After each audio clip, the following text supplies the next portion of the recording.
Well, ladies and gentlemen, welcome to tonight's broadcast of this wonderful Friday night football game between the Florence Eagles and the Forest Hill Patriots. We are out here at Forest Hill Field, and it has turned into a spectacular night. It's going to be a great night for football. We had a little rain earlier. It's made the temperature really nice and pleasant outside. It's a beautiful field out here at Forest Hill. And both teams have warmed up. The Eagles are still on the field doing a little pregame. The Patriots have already gone back into the locker room, and we are excited that Friday nights are finally back. We have been waiting to get back to the football field for somewhere around 365 days, trying to count them down. And I'm here with my co-host Ryan, and we're excited to be back here calling Florence Eagle football this Friday night. Ryan, tell us a little bit about what you were excited about being back here on Friday nights. Man, I missed the Jamboree last week, couldn't be with you guys, and got to tune in just a little bit on my way back home. Was just ready to get into the booth again, ready to call some Eagle football, excited about our team, much different look team. We'll talk more about that when we get to our M&J Plumbing pregame show. But, man, there is just nothing like Friday Night Lights in Mississippi.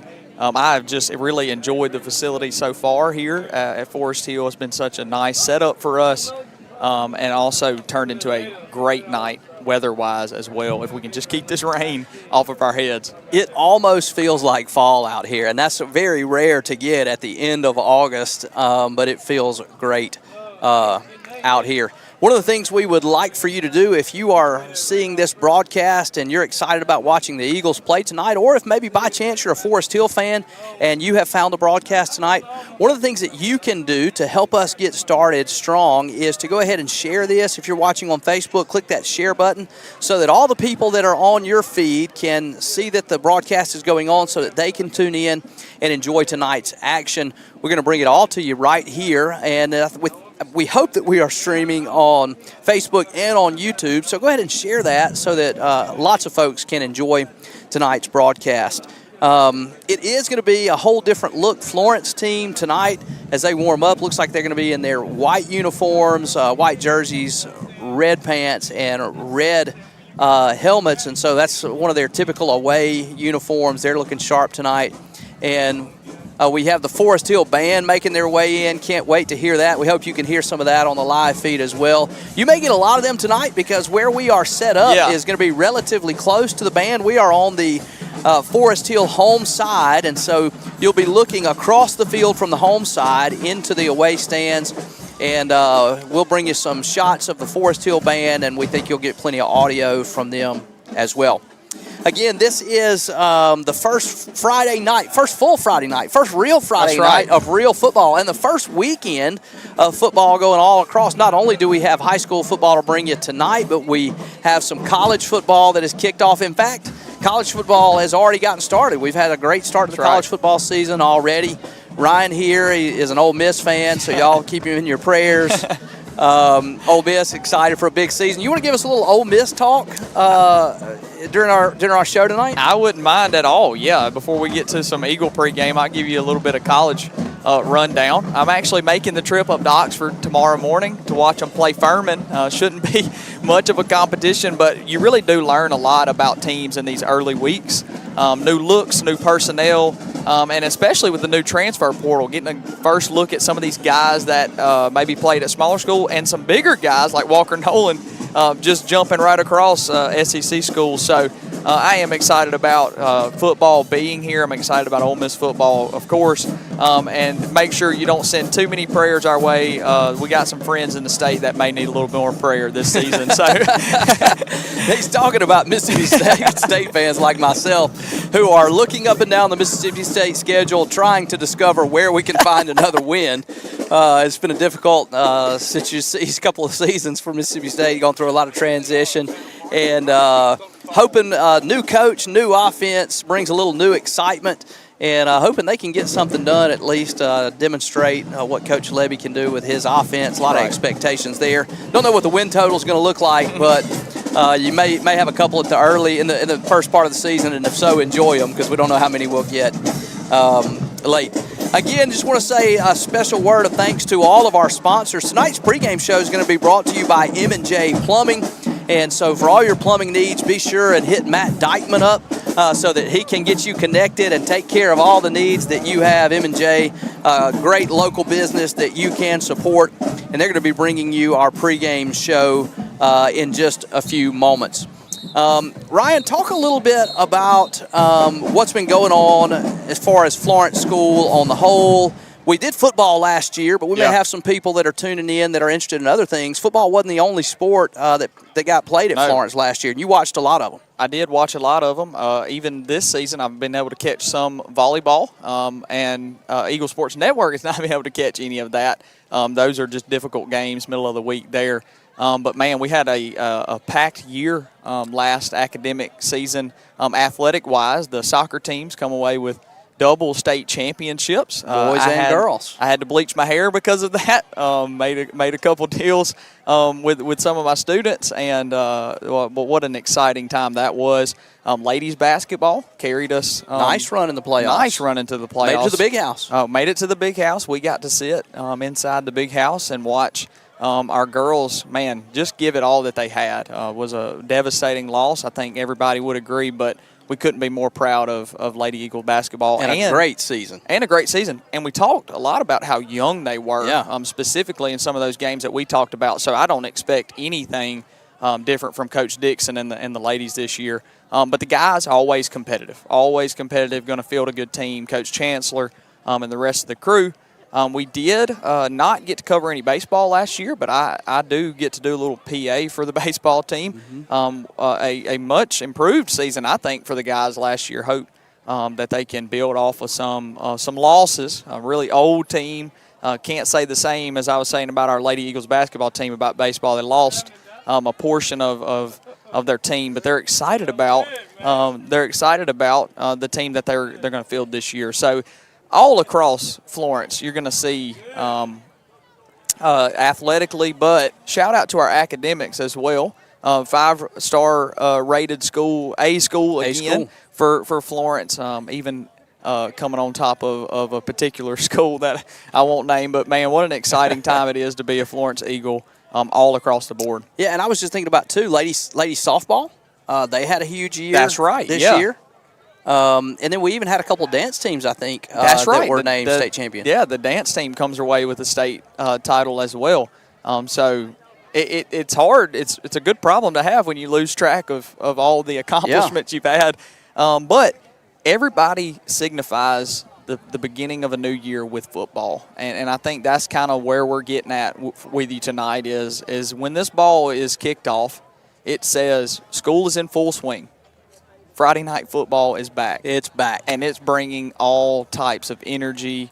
It's bringing all types of busy schedules. And soon enough, some of these sports we talk about, they'll be having their first pitch or first tip as well. And we're just excited about the year that Eagle Sports Network is also going to be able to have with them as well. But couldn't do it without our sponsors. Yeah, we've got so many great sponsors that help to bring you football and other activities. Sometimes we're able to stream band concerts and choir concerts, bring you as much as we can. And so be sure and thank those sponsors that you will see throughout tonight's broadcast popping up on your screen as we go to commercial breaks. Be sure and let them know how thankful you are, and let them know that by going to utilize their business and support them with your dollars and with your decisions. And that's how you can show them that you are appreciative of their sponsorship of the Eagle Sports Network. You know, talking about football being back, football is one of those sports that whether or not you're a Florence football fan or a Forest Hill football fan or a fan of any other team, so many people are just football fans because of all that goes with football season. Friday nights out before the game, tailgating if you're a college fan, supporting your professional team. A football season is a season of its own. I know many friends who, if you ask them what their favorite season of the year is, they will not say summer or winter or spring or fall. They will say football season. That's right. And it is finally back. Hey, just want to remind you one more time, you are seeing shots of the Florence Eagles warm up out here at Forest Hill Field. Forest Hill is lined up in the end zone, and I think they may be playing their alma mater. We're getting a beautiful rendition of that. The band and their players are standing at attention. So maybe we can get a shot of the Forest Hill team and let you listen to their band for a few minutes as we continue to wait on the kickoff here at Forest Hill Field.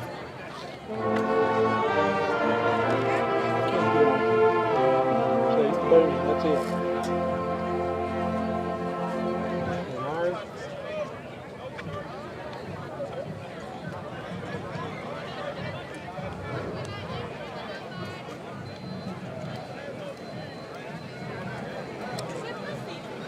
That's as far as I can go.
Been able to get some amazing shots from our camera crew of pregame and also cheerleaders and also the Forest Hill Band. But what we want to do right now on the heels of kickoff is give some time to our sponsors. So if you would, pay attention and remember some of these sponsors. Remember we told you we wanted you to go and support them the way that they are supporting their community and us at the Eagle Sports Network as well as we take a moment for our sponsors.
For over 40 years, Strength Roofing and Siding has served the state of Mississippi. The attention to detail and quality remains unmatched.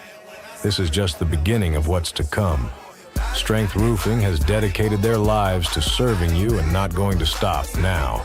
If it's residential or commercial roofing, nothing stands in the way of customer satisfaction. No gimmicks, just roofs. strength, roofing, and siding. Come on, we're gonna be late.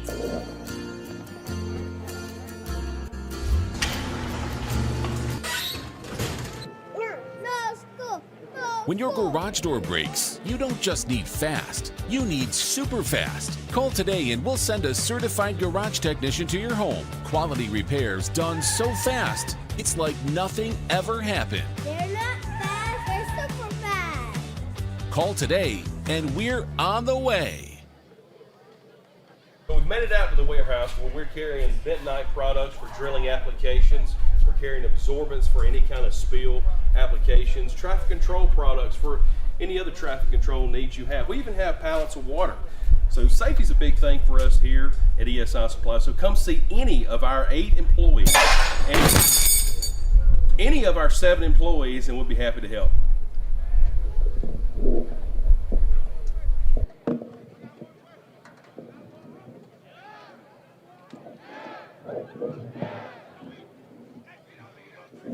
Welcome back to the Eagle Sports Network. We have the Florence Eagles now gathering behind their goalposts, preparing to take the field, and Forest Hill gathering in their end zone, preparing to take the field.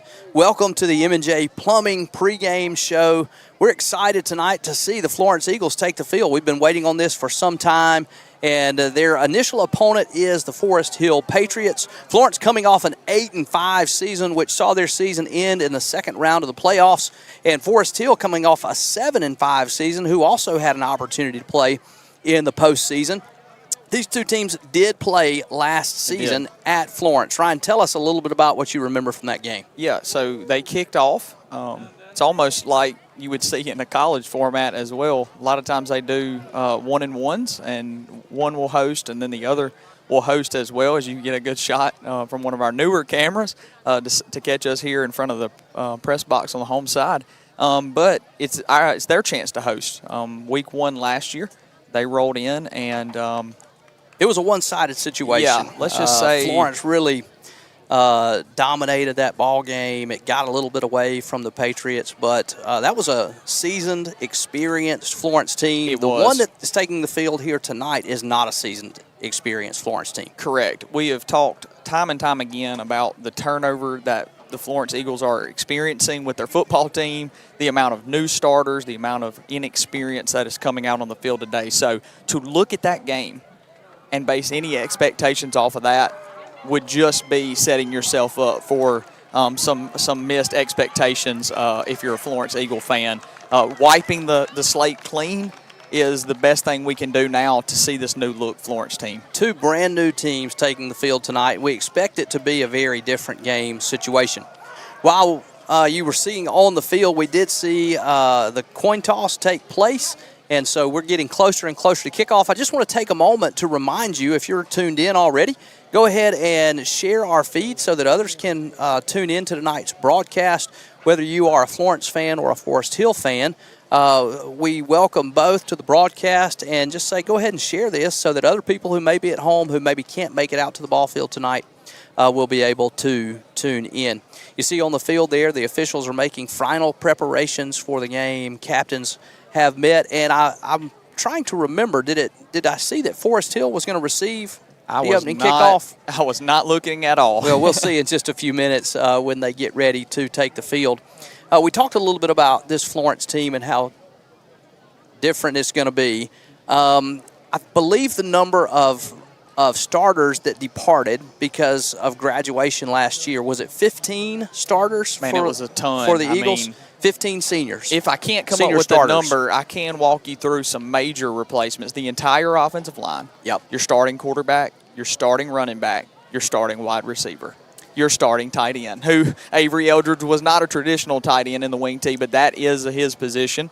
Basically, if you were on the offensive side, you're going to be new this year. Now, we also have some key contributors coming back on that offensive side. Tell us about some of those. Yeah, you'll see Brian Davis, number 0, flying all across the field. That is the younger of Coach Davis's son, and boy, does he light it up. Had a great year last year. And he has a counterpart as well that we've got to keep healthy if we want to see Florence Eagle football dominate the way they did last year, and that's Morgan Weathersby. You talk about 2 guys.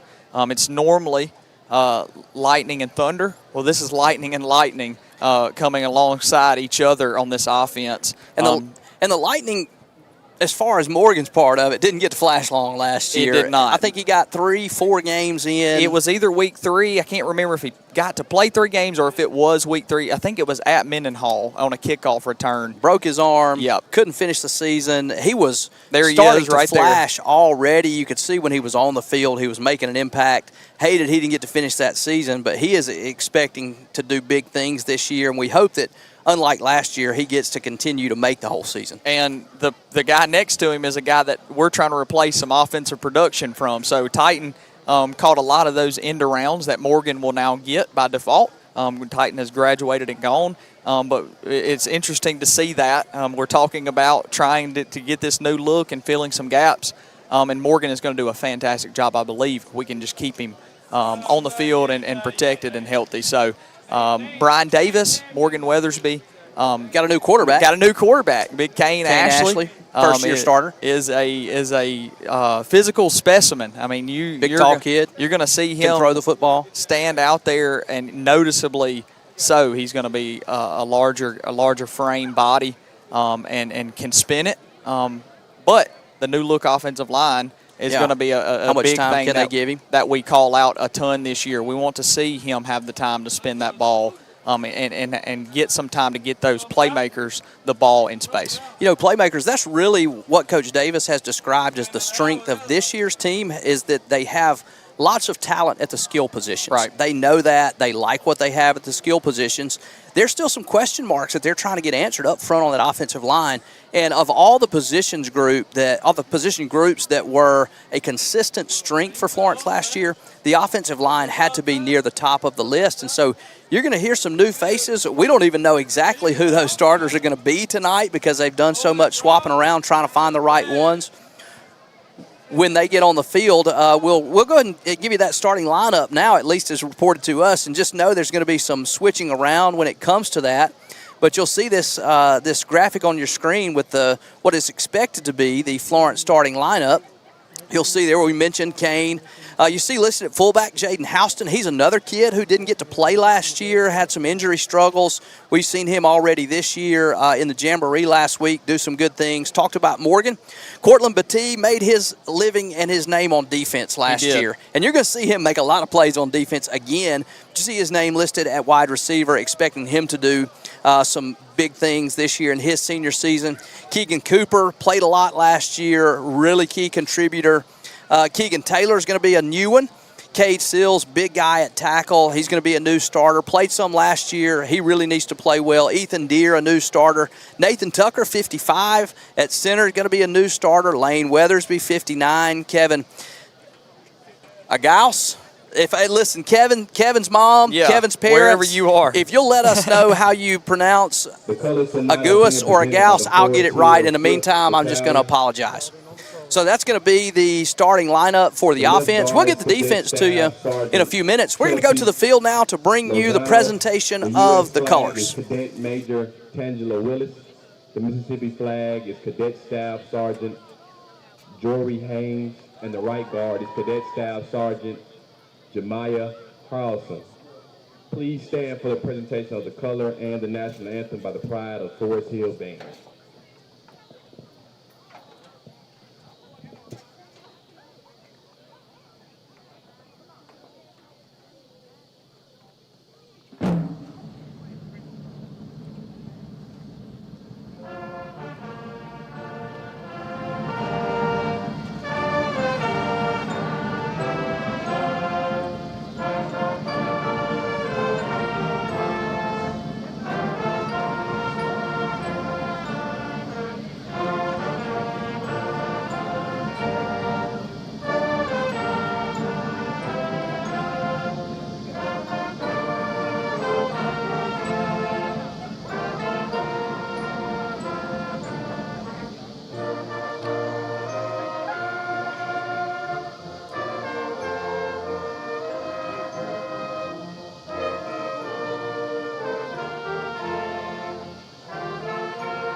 It's time Beautiful for some presentation high of the school national anthem by the football. Forest Hill Band, and excellent presentation of the colors by the JROTC that is here to present those colors. And that just makes you feel like it's football season.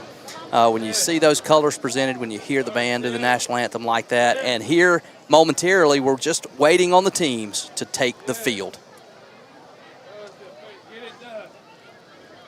See the Florence Eagles coming out of their end zone. The banner's up. Cheerleaders are ready. Now the Forest Hill band's getting in on the action. Having a great band just makes a big difference. The Big Red Band does a great job. We may have a good battle on the field and a good battle of the bands tonight between the Big Red Band and the Forest Hill Band. I sure hope so. I love, that's one of the most special things that sets high school and college football apart from the NFL or any other professional is this band environment, man. It just sounds like football. And what a banner we got over here for Forest Hill, and you can see Coach Davis there. Our camera crew stays on Coach Davis. He is just about as amped as one coach could be prior to kickoff, and I just know he likes to get him a good run in as well, and our camera crew's ready for that. But here comes Forest Hill. The Patriots are fired up. Here come the Eagles with flips on the field. What an entrance there. It's number 4 flipping his way on the field. DeAnthony Hicks knows how to make an entrance. Hey, the Forest Hill Band got after it. Now the Big Red Band is getting after it. This is what high school football is supposed to feel like. The band's bringing the environment. The Forest Hill students are over here exciting their fans, telling them to get in on the action. The Eagle fans, I know, are going to be bringing the excitement to their sideline tonight. And it is almost time for kickoff. See the Florence Eagle cheerleaders and dance team here doing their thing tonight. We'll bring you some information about them as the evening goes on. Appreciate them being here, always bringing the energy and the spirit to what we do here on the Eagle Sports Network. I think Florence is going to be kicking off tonight. We have watched, if you've watched a little Florence Eagle football, you know that kickoffs are never boring. Never. We got an experienced kicker who can do a lot of different things with his kickoffs. And so Hayden Boykin's going to be kicking tonight, and he can kick it deep, but he doesn't always. No, he is a soccer guy at trade, and Coach Davis loves that about him. He uses him in all the different ways that you can as a person who is kicking the football. We'll see it stood up now. Beginning of the year, Hayden was with soccer. And we didn't get him, no, pardon me. At the beginning of the year, he was hurt. Aiden Hempill was kicking. We see that ball laid flat a lot. Now we see it in a vertical state. Yeah, so he can kick it deep. He can squib it.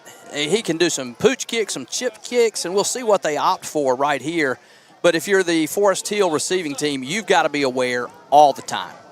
Look at the hands on this kickoff team. You see the likes of Batee and Hempill and Smith, and he will kick it short. And he's recovered. It's anybody's ball. He's got it. Got it. We called the action. Knew it was coming. Coach Davis does not play around on the kickoff. Boykin kicks that one perfectly and goes to get it himself. My goodness. The Eagles start off with something unexpected here tonight at Forest Hill Field. The old Pat McAfee, kick it and run as fast as you can and hope you can get on it. And we're going to get to see the Eagle offense first off. After all. Listen, Coach Davis knows how to steal possessions. He did it all year. He started the season with it. You'll see it on the replay. Hayden Boykin slides in, collects that football. One of the upbacks for Forest Hill had a shot at it, but Boykin beats him to it and takes that football. And here comes the Eagle offense coming out in a power eye. See Davis run off the field. Eagles start at the 45-yard line. Ashley under center, 3 backs deep right behind him. Takes the snap, gives it to the back all the way in the back. He turns ahead for a gain of 4. I believe that's Houston, number 1 there. That's right. And a nice gain on first down from Jaden Houston. Pretty good push up front by that Eagle offensive line. That's a good sign. Absolutely. You see that power eye that consists of Xavier Smith and Houston. Those are 2 guys that will run the ball a lot for Florence this year. But Zay Smith is the guy that was the counter to Zay Quick when he needed a breather. So I am excited to see what he can do kind of as an up back of his own. The most productive returning true running back, Xavier Smith. Ashley again under center, same formation, other side. tries to bounce this one outside. Pursuit by Forest Hill. Misses a couple of tackles. He's breaking tackles, still on his feet. He's going to be taken down there, but not before he gains 2 or 3 more. You love to see the speed here of a Forest Hill Patriots. They saw that play once, kind of let it slide, and you see the DB kind of jump there. He was ready to make a play on that, but a good job by Howson staying on his feet. Yeah, that breaking a couple of tackles there. Good running by the Florence running backs. And now we get our first look at Batee and Brian Davis in the backfield this time. Still in the power eye. They motion out of it. Ashley still under center. Gives it to Davis around the end this time, and he is stacked up immediately by the Forest Hill defense. Was looking for that the whole way. Couldn't get that end blocked, and that's a big 3rd down stop to bring up 4th down. I don't see any signs I don't expect to see the punt team come on the field, kind of in no man's land. Looks like Ashley coming back. We have seen Ashley punt the ball. Pooch punt. Yeah. And we have seen him fake punt. We'll see if Coach Davis has any more trickeration up his sleeve here with the ball in Forest Hill territory. One receiver, Keegan Cooper, out wide to the left. Ashley takes the snap, gives it to Batee. He's got room to run. Space up the middle. It's going to be sticks. close. It's going to depend on the spot. The initial mark looks short. It's going to be close. And they say he did not get there. So they rule him down half a yard short. We'll get a replay, see if we can get it down the line. A scrimmage look on that and see what kind of spot we got. You'll see pretty good blocking off the left side. Great burst of speed by Batee. Batee cuts it up, and I think they nailed the spot. He was right at the sticks, but just hard to tell on that replay. First look now at the Florence defense as the Forest Hill offense takes the field. They're going to be in the shotgun. We saw this quarterback spinning it in warm-up. Looked good, 3 wides. 2 running backs, 1 on either side. He does give it to the back. And look at that. He goes ahead and is tackled after a short gain. Nice job by number 3 That's there. Cam Page. Cam Page from his linebacker position comes up, makes a nice tackle. Going to bring up 2nd and 6.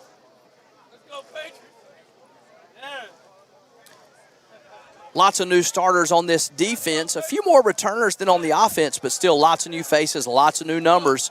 We'll get those to you at some point in tonight's action. 3 to the left for the receivers now for the Patriots. Quarterback takes a snap, gives it to the running back ahead. Another nice hole, and he's going to be brought down, but not before he gains the 1st down. Nice blocking up front by the Forest Hill offensive line. I went down and stood next to those guys in the pregame. Big guys, strong guys. We'll see if this Florence defensive line that is a little undersized, see how they can stack up. 1st down. Got number 65. That's Kevin again. So he's Kevin looking like Agus. he's going to play a couple different ways. They run big 77. See Casey Harris down there on the end. This time he rolls out. Look at Casey. Looking to throw. Looked like there was a hole. He's got a man out in the flats. And 3 Eagles stack him up in a hurry. Going to be a short gain on the reception by Forest Hill. You're going to see Casey pleading for a penalty here, and I'm going to have to agree with him. I'm not one that's just looking for calls, but he gets a great burst of speed, which is the only reason why I really noticed it. That white jersey jumps on the outside. You could see him kind of get tugged a little bit. Maybe they thought with the play moving this way, he had good leverage on him. They can see it a lot better than I can from right here. Good pursuit by the defensive backs there to keep it to a short gain. Forest Hill going to come back out in the shotgun now. 2 to the left, 1 to the right. Split backs. He gives it to the back, whistles blow, and that play is it's going to be a procedure penalty on. Going to be blown dead. Eagles really have to get control here. A lot of extra delayed after the whistle. You don't want to give up the penalty that looks like it's going to be against the Patriots here by doing something a little extracurricular. Yeah, I'm not sure if they had a guy covered up or if that motion was. Yeah, I didn't see the motion or what the procedure was, but that's going to move them back 5 yards and an opportunity to get ahead of the chains here for this Florence Eagle defense now as it brings up 2nd and 14. 3 to right this time. Quarterback takes Good a snap, gives it to penetration. the running back. If that ball's loose, that ball's it's on the loose. Nobody ground. knows it's loose. Forest Hill recovers it. A lot of penetration by the Eagles that time. Knock it out, and I'm not even sure they know that they do. Sets them up for a 3rd and long. And now that's going to put the Forest Hill offense way behind the chains as it's 3rd and 20 plus. Big early opportunity for this Eagle defense to get a stop and try to get this football back. Big penetration. The Eagles brought pressure. They got home and had a couple of those defenders knowing that ball was out. The Eagles had an opportunity to get on it, but a good job by the Forest Hill offensive line to recover. And also very fortunate that they didn't hand that ball off to That's the running right. back. The hole was big. Shotgun again. Takes the snap this time, looking to Long his way. left. Nobody there. Now to his right. Flips it out to the running back, who's got room out to his right. And he is going to have a nice gain on the play, but going to be pushed out of bounds there. Still 10 yards short of that first down line to gain. The penalties against Forest Hill and the loss really stick them behind the sticks. Yeah. Going to bring up 4th down on their side of the 50, punting situation for the Patriots. Yeah, it does look like they'll run a new unit on, unlike Florence, keeping it out there in no man's land. Just on this side of the 50, you don't want to do too much if you're Forest Hill, and this is still a long way to go. It's a long 10. Yeah, early in this football game, still 10 full yards. I'd be surprised to see them go for this, and you see the punt team on now. Davis back deep. Punts away. Line drive kick that goes out of bounds. About the 23-yard line. So that's where the Eagle offense will come back out for their second possession of the game. Not a lot of success for the Eagle offense. A little bit on the ground, but got stacked up in their own end. We'll see if there's any more wrinkles in store. Coach Davis has mentioned some different formations, some different guys that he wants to get the ball to. We don't know when we're going to see that, but we expect to see a little different wrinkle at different points at some point throughout the game tonight. Yeah, we've seen Houston get the ball. We've seen Brian get the ball. We've seen Batee get the ball. And now we see number 9 on the field finally. So we're getting some of those personnel swaps that we thought we would see. We'll see how Florence uses it right here. Kane under center. The wing tee, he gives it back off to the back, to the running back, and he's brought down immediately. That's Xavier Smith that time. Heavy penetration by that Forest Hill defensive line, really getting up the field, getting a lot of pursuit. We've seen that every time, and it'll be interesting to see how the Eagle offensive coaching staff adjusts to that aggressive pursuit by the edge players of that Forest Hill defense. We'll see if they work in any screens, any counters, something to slow down that pursuit from this defense. Back in the wing tee now. Ashley under center. Gives it to the running back again. He is hit at the line of scrimmage. Forest Hill defensive line is really stacking things up, making it difficult for the Eagles to find any running room inside, and that's going to bring up 3rd down and 10 for the Eagles. See Xavier Smith coming off. Got a little limp there. We'll have to keep our eye on Xavier Smith to see how he does. Got a timeout on the field as they take a timeout. We're going to take one as well. Stay tuned for more Eagle football when we come back right here on the Eagle Sports Network.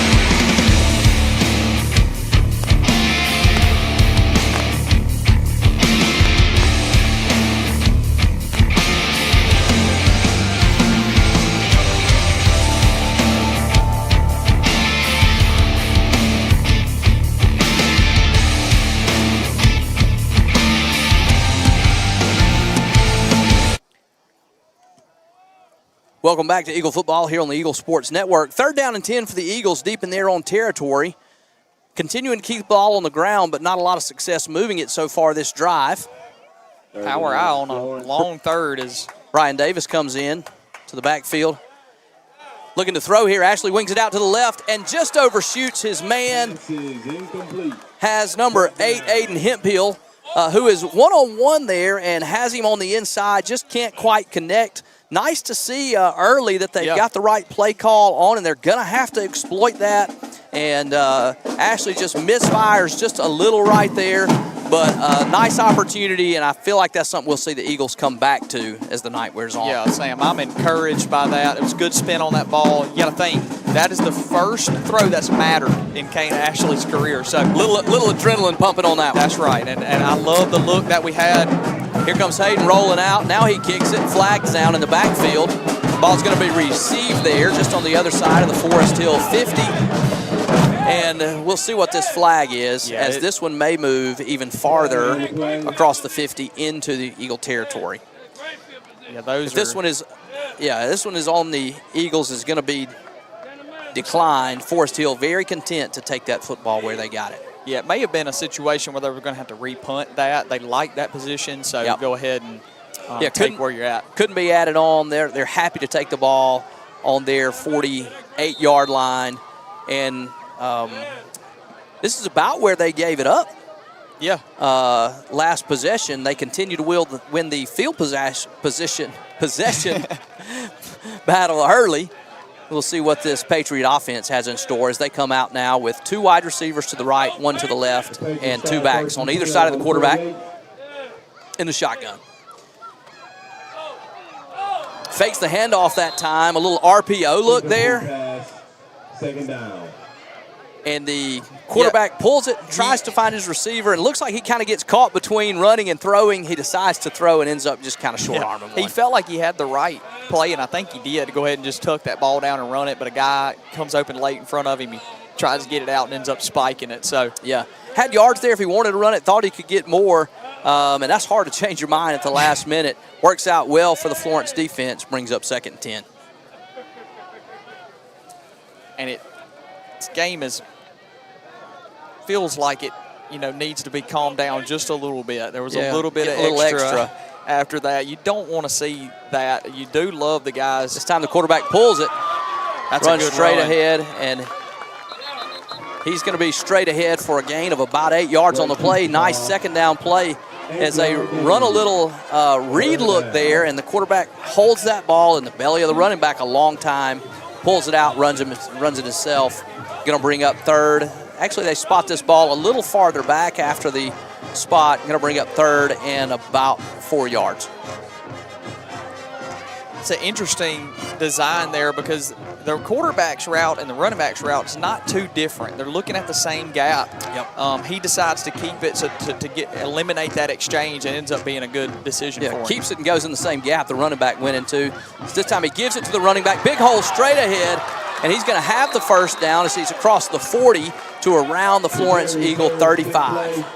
Yeah, the speed into the mid-level there where the linebackers are is really good right now for Forest Hill. And that says a lot about the holes their offensive line is able to penetrate. Now, you got to look. The Eagles run a 3-man up front. You're already down a man. They're undersized as well. Linebackers got to do a better job knowing and reading which gaps they're looking for. Right now, not doing a very good job of that, kind of getting into that next level pretty quick. Forest Hill keeping them spread out, which creates a lot of room for those running backs. This time he gives it to the running back again. He's hit at the line of scrimmage, but churns his way forward. He's going to have a gain of about 4 more. Yep, difference right there in that play is you see Kaysen actually get his arm on that running back as he's using that fly same late. And looks like it may be on 70. We mentioned the extra stuff that's been going on. It's been a little chippy it has. Early on here, and this is the first time we've seen a flag fly. Maybe a situation where the referee is going to go ahead and try to get a hold of this thing before it gets any worse. And it looks like Forest Hill may be on the wrong end of this call. Sometimes it's the second man who gets caught. Yep. There's been a lot of that so far, and so it is going to be marked off against Forest Hill there for a little extra shove after the play. And that's going to be a big penalty, as that was going to be 2nd down and maybe 6 yards, and now all of a sudden you're going to move that all the way back. It's going to be a second down now and nearly 20. Yep, the whole reason I brought that up earlier, it was our guys that I was seeing being a little extra. It's unfortunate when you get caught. Forest Hill hasn't necessarily been more aggressive than Florence. It just, in that particular moment, he gets a penalty. Refs trying to get control. He was the unlucky one. Twins to both sides now. Quarterback looking to throw. Goes to his left. Got a man open there on the left side who catches the ball, keeps his feet inbounds, and is going to have a first down there at about the 25-yard line for the Patriots. Nice throw and catch right there. Just a little route straight up the sidelines. Almost a back shoulder type concept as he runs the wheel right into the gap. Number 3, Cam Page there looking for his help, saying, hey, somebody's supposed to have my help on that. And that's a big pass reception for Forest Hill.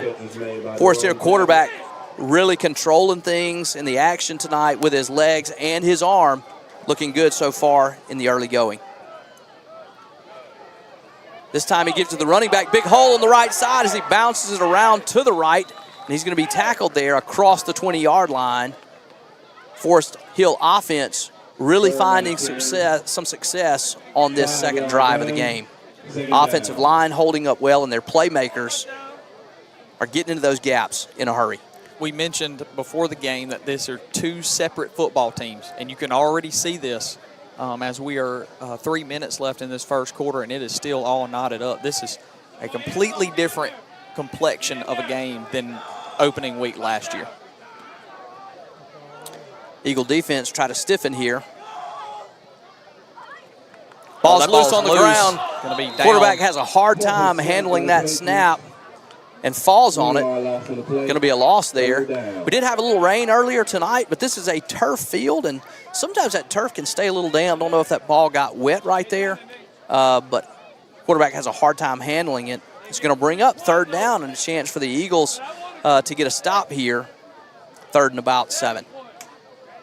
Eagles been on some very fortunate ends of miscues and penalties that have gone against Forest Hill. So the guys got to do a better job of getting the game back into their hands and not just getting fortunate that. Yeah, not counting on mistakes. They've benefited from some of those. We'll see if they can earn a stop. And we're going to get a timeout here as Coach Davis runs on. Didn't like something that he saw, and a good timeout there by Coach Davis on a big play early in this football game.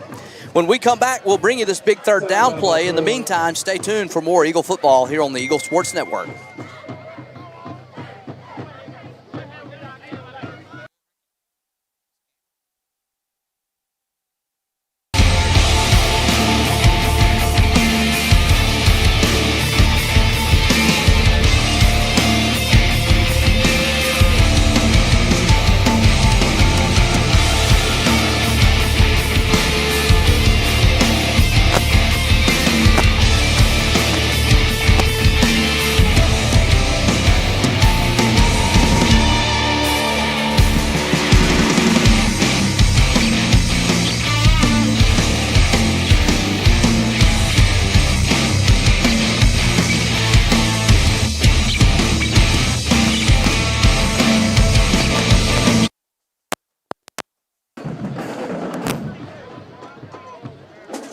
Welcome back to South Jackson Stadium, where the Patriots are facing a third and about 7 after a miscued snap. The Patriots started this drive at about the 49. Their own 49, moved quickly into Eagle territory, looking to extend the drive here. Eagles trying to get off the field with a stop. Trips to the left this time for the Patriots. Quarterback takes a snap, looks to his left, running a little screen. The Eagles are all over it. Oh, and that Weathersby ball is almost picked. If he can corral it, he's running all the way the other way.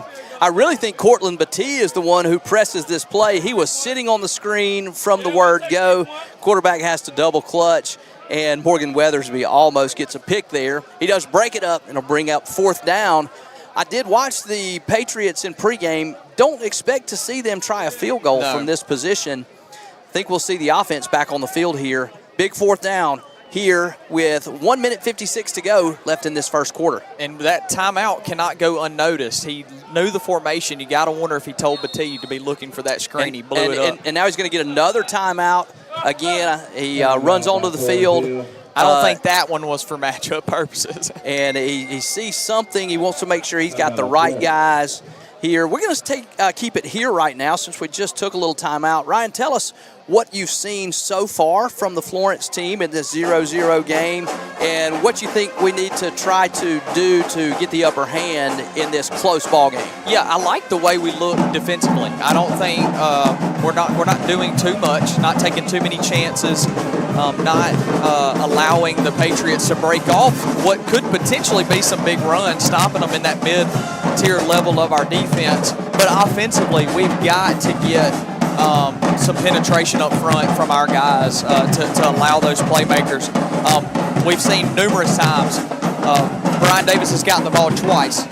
He might be in negative rushing yards at this point. And that doesn't happen much. It doesn't happen much. Zay Smith, big guy, not rushing the ball very well. We've only seen one burst, and that was from Batee on what was that 4th down run. So the guys got to get physical up front, maybe start using some of that post-play aggression in the middle of the play to see if our offense. But defensively, we got to get off the field right here. This will be a big boost for the offense to give up that field position and not give up any points. Big 4th down now. Man in motion. And they get him off sides. The motion man draws the Eagles across the line of scrimmage. Now, that's not going to be enough for a first down, but it is sure going to make it a lot easier if this call goes as expected, and it is going to go against the Eagles here. Instead of 4th and 7, it's going to bring up 4th and about 2. And we're going to replay this 4th down. We mentioned a good job by Coach Davis to get a timeout. Good job by the Forest Hill staff there. Looked like that was by design to try to draw the Eagles off with that motion, and it worked effectively. 4th and a yard and a half or so. Extra man on the left side of the line of scrimmage here. They give it to the running back straight ahead, who's stacked near the line of scrimmage. Second effort is going to help. It's going to be close. The Eagles think they stopped him. R.J. Davis hit him initially. First down, and Eagles. They do say he is short. R.J. Davis hit him initially, stacked him up, could not quite get him to the ground. He spins around, but the rest of the Eagles get there, and we have another big 4th down stop by the Eagle defense in this ball game. He took a lick from RJ, but he didn't stop at that lick. He kept his legs turning and almost got there. The Eagles come from the backside of the running back, almost push him over the line to gain. But see the offense come out here quick, and in the shotgun. Got a little momentum here for the Eagles. We'll see if they can move this ball out of the shadow of their own goalpost with this offense. In the shotgun this time, they give it to Weathersby around the left side. He's got a little room. He turns it up to the outside. Going to be pushed out of bounds there, but not before he gains 6.5, 7 yards. Nice little spark from the Eagles. Yeah, you see Kane come back into the shotgun now, giving him a little bit of space from the offensive line and that penetration from the Patriot defensive line. Weathersby getting enough speed to get to the edge. Patriots still did a good job of containing that play, only of a gain of about 5.5 or 6. Ashley in the shotgun now again. Looks like he's got Houston in the backfield with him this time. Twins to the right for the Eagles. He's going to give it to Houston off the left side, who's hit right at the line of scrimmage and is going to be stacked up there immediately by the Forest Hill defense. Not a lot of fooling anybody on that read-type fake. Everybody keying on the running back there. All the pursuit to one side and just nowhere for Houston to go. And that's going to bring up 3rd down and about 7 yards. I think it may have even been a loss there.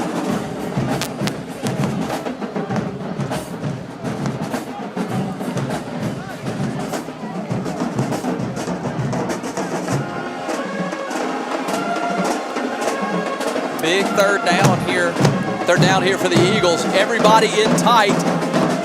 Ashley back in the shotgun. Rockingham goes in motion.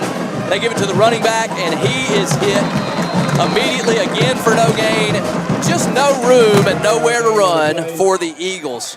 The offensive line unable to get it. No movement right now, and that's going to bring up 4th down.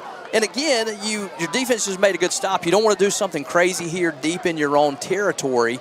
A conservative play call. Coach Davis playing the long game here. Doesn't want to risk anything with the football content to punt this football at the end of the first quarter and let his defense get back on the field.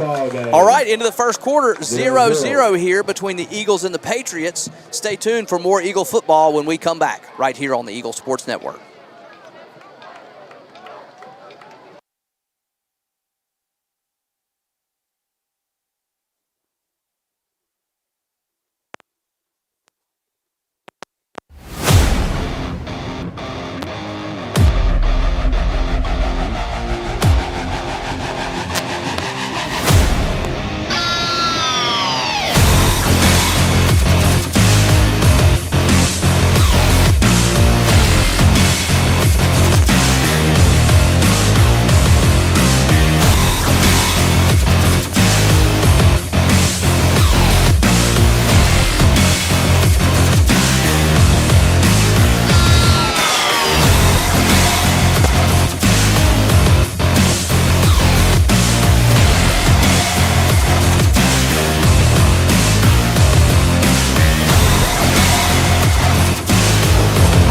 Back here for this fourth down. Hayden Boykin out to punt for the Eagles. Rolls out to his right. Now he's going to kick it off the run. Great kick by Boykin. Goes all the way down to the 30-yard line in the air. Takes a huge roll. It's going to be received there, and now the return is on. He makes two guys miss. It's going to be pushed out of bounds just short of the 40-yard line. Great punt by Boykin as he kicks that ball deep, really tries to flip the field. Opportunity to change field position in a big way, but still flips the field even more than you would expect from somebody who's punting inside their 20-yard line. And that, I mean, not going to get the net yardage that could have had. It was a good decision by the Patriot to go ahead and scoop it up. Yeah, had two Eagles with a chance to get him there, couldn't quite round him up. And once again, field possession is playing to the Patriots. You know, punting from deep, you get a chance to flip the field. They still find a way to hover around this 40-yard line of their own. Hopefully, Eagle defense can stay tightened up here and get the ball back to the offense, who is in desperate need of some type of momentum. Eagle defense coming off of a fourth down stop. See if they can stop him again. This time, quarterback gives it to the running back. A lot of room off the left side. Is going to be stopped after a gain of about 4 yards there. 4-yard gain on the See this Forest Hill offensive line consistently able to generate gains of 3, 4, but the Eagles doing a good job of holding them there. And we do know that that's a philosophy that the Eagles are okay with. They want to force the other offense to execute for long drives. They believe they can force mistakes. They just don't want to give up the big play. That helped them all last year. We'll see if it works for them here tonight. Trips again to the right for the Patriots. Now the man comes in motion across the formation. He's going to throw the bubble screen out to the right this time. The Eagles out on that side, stack him up. Morgan Weathersby does a really nice job holding up that blocker, and the pursuit takes a little while to get there, and so it results in still a gain, which I believe is going to be good for a first down for the Patriots. Yeah, Morgan does a good job of keeping that edge. He does it just about as long as one can. But just still, I mean, the pursuit from the Eagle defense is a little delayed there outside of 9, who was getting blocked pretty well. Good job by the wide receiver out on the edge, getting his hands on Morgan, not letting go. So it is a first down for the Patriots as they have the ball now on their own 48-yard line. 10:51 here to go in the second quarter, still 0-0 in this game. Two wide receivers each side now. Quarterback looking to throw to his left. And that ball's going to be, it's up in the air. Almost picked off. Harmlessly. Brian Davis sitting back at safety. Sees it coming the whole way. Thinks he's got his first touchdown of the season. If he squeezes it, he does. Nice play by Davis to come up and make that deflection. So Forest Hill showing they can throw the ball with some type of spin. Yep. Eagles showing the same thing. Neither offense able to formulate any type of. This Forest Hill quarterback's thrown it great tonight. He's completed 3 or 4 passes, one down the field. All of his passes have been on the money.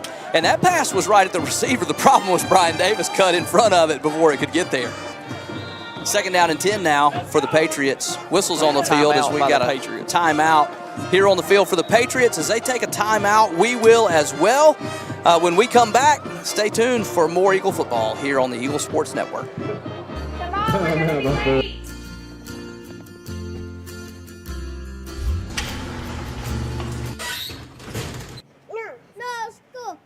When your garage door breaks, you don't just need fast, you need super fast. Call today and we'll send a certified garage technician to your home. Quality repairs done so fast, it's like nothing ever happened. They're not fast, they're super fast. Call today and we're on the way. Hey, this is Patrick at ESI Supply. Let's talk about the ABCs of fall protection. Anchors, body wear connectors. When it comes to anchors, we have cross arm straps, we have tie-in points, we have roof anchors. B for body wear, we have multiple different lines of fall protection in harnesses, all shapes, sizes, and styles. Let's talk about C for connectors. We have dual SRLs, single SRLs of all lengths. We have single leg lanyards and dual leg lanyards. So when it comes to fall protection, come see us at ESI Supply.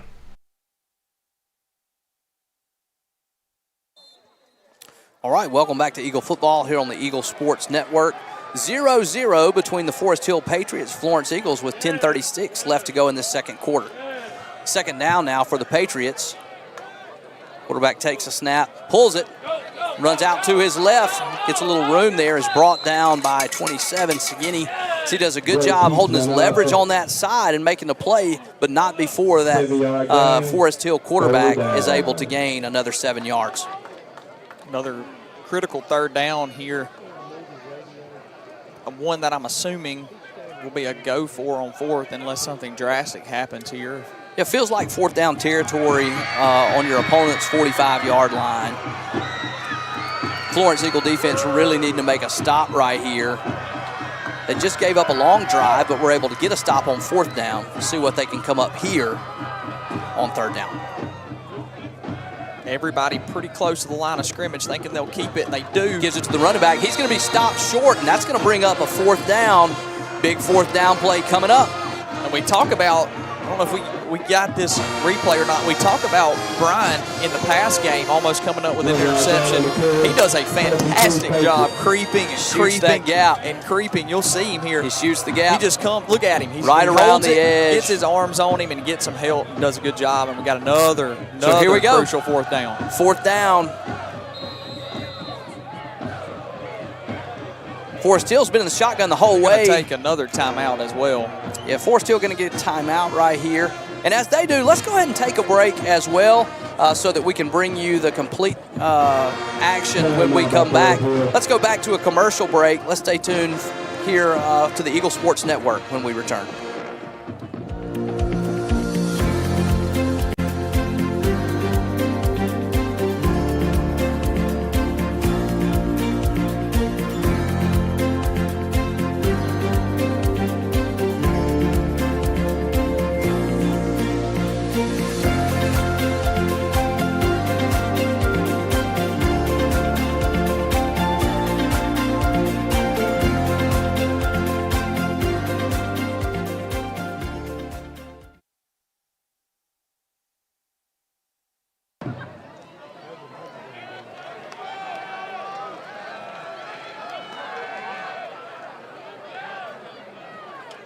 All right, here we go. That's fourth down. Ball is on the Eagles' 42-yard line. Forest Hill has moved the ball consistently, but the Eagles have been able to get a stop here. He's back in the shotgun, the quarterback is. See if they keep this ball on the ground. Here comes the motion man. He gives it to the motion man. Pursued by the Eagles here. Have a chance to stop. He misses the tackle, and he's around the left edge for first down yardage. Weathersby comes up, has a shot to get him right there, and it might be Hemphill. I can't see if that's an 8 or a 9. He can't quite get him, shoots the gap, trying to get his feet. Had a chance to get him for a loss. Turns out it's a big first down run for the Patriot offense. What a bummer, and Kaysen is doing great work off the edge there. I don't want to sound like a broken record, but like I thought he got pulled again. Yeah, it forces his man to go wide around the edge right there. Eagles have a chance to get him, just can't quite make that play. And here we are, 1st and 10 for the Patriots in Eagle territory. There's a penalty here. Flags fly. Flag on the play.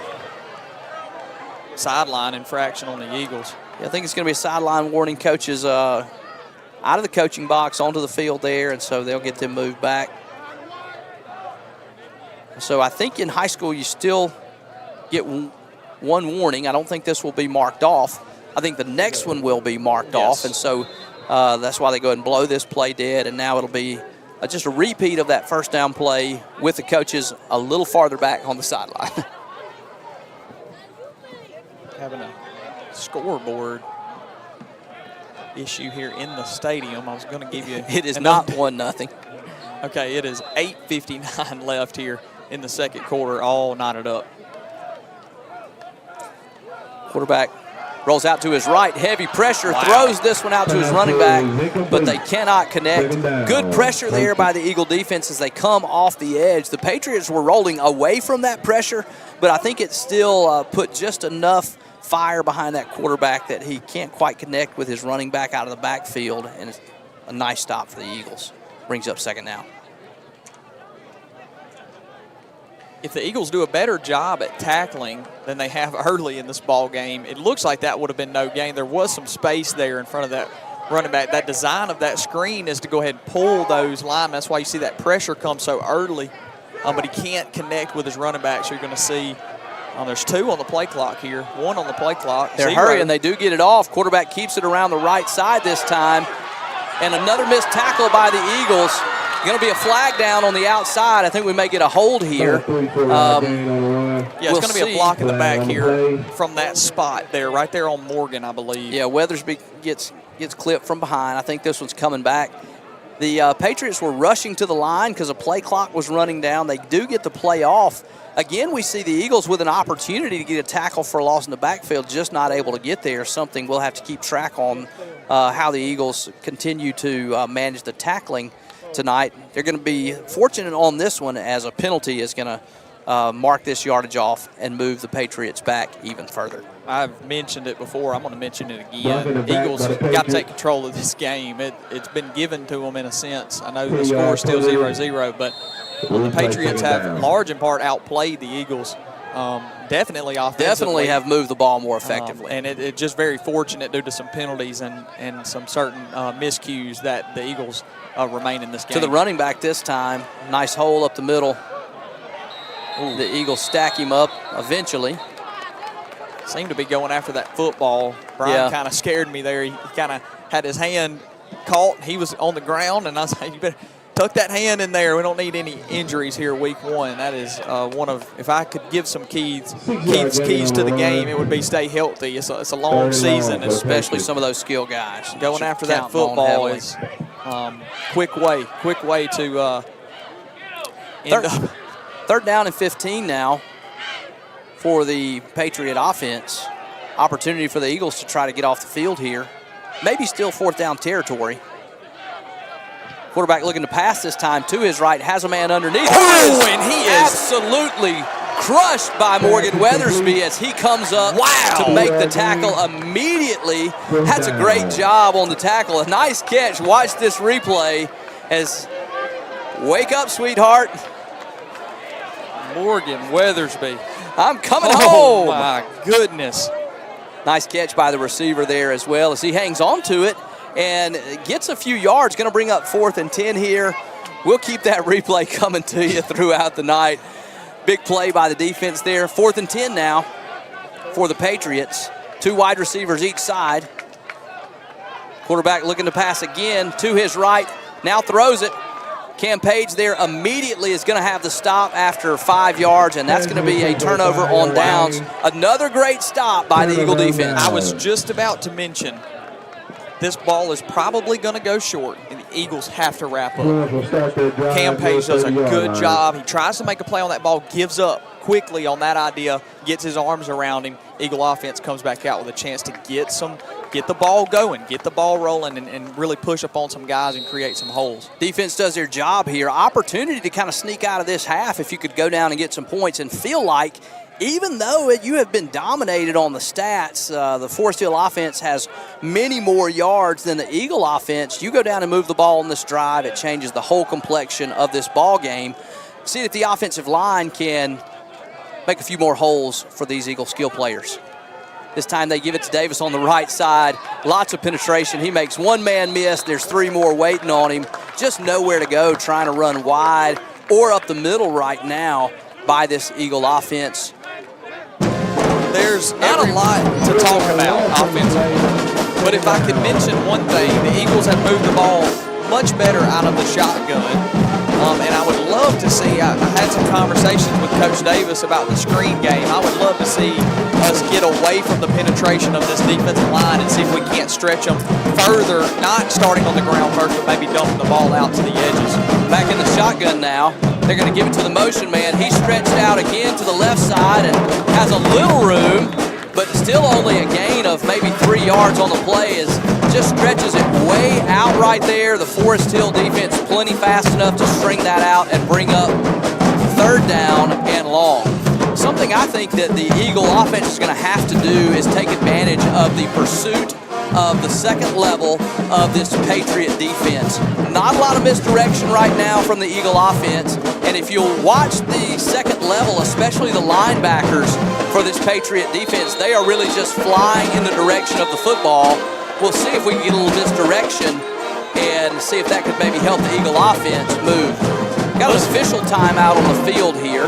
That's going to help the Eagles here. As you know, this is a big play. It's 3rd in a while. It looked like the Eagles were just getting out of that huddle with about 10 seconds on the play clock. So you'll take that official's timeout, and we will take the official's timeout with them as well. Stay tuned for the finishing of this first half right here on the Eagle Sports Network.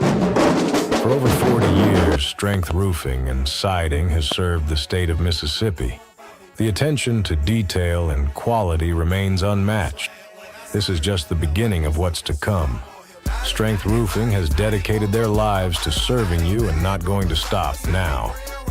Whether it's residential or commercial roofing, nothing stands in the way of customer satisfaction. No gimmicks, just roofs. Strength, roofing, and siding. Welcome back to Eagle football here on the Eagle Sports Network. 3rd down and long here for the Eagle offense, deep in their own territory. Offense really trying to find a spark here, unable to move this football against this very aggressive Forest Hill defense so far in the first half of this football game.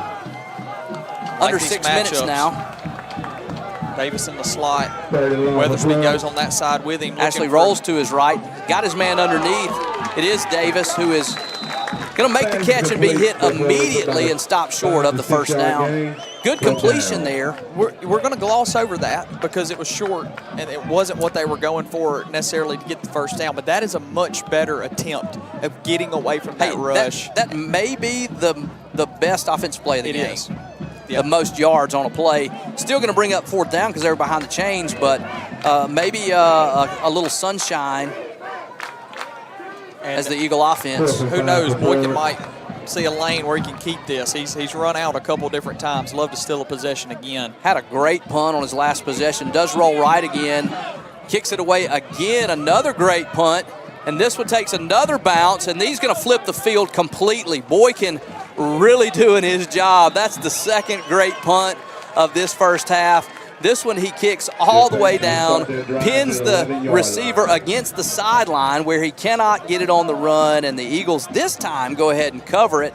And that is going to be a punt of 60 yards. That's nearly a 60-yard turnaround on that punt. Great job. 54. It's a 54-yard according to punt. our stat keeper, 54. And that really helps this Eagle defense, who wants to bend, doesn't want to give up the big play, is content to give up yards, and who have been very effective at doing that on a short field. Now they've got 92 or 87 yards to work with to stop this Forest Hill offense. Under 5 minutes now in the second quarter. Patriot quarterback takes a snap, gives it to the running back on a little counter action, and there's nowhere to go. Number 1, Jaden Houston. Number 2, Cortland Batee immediately stack that run up.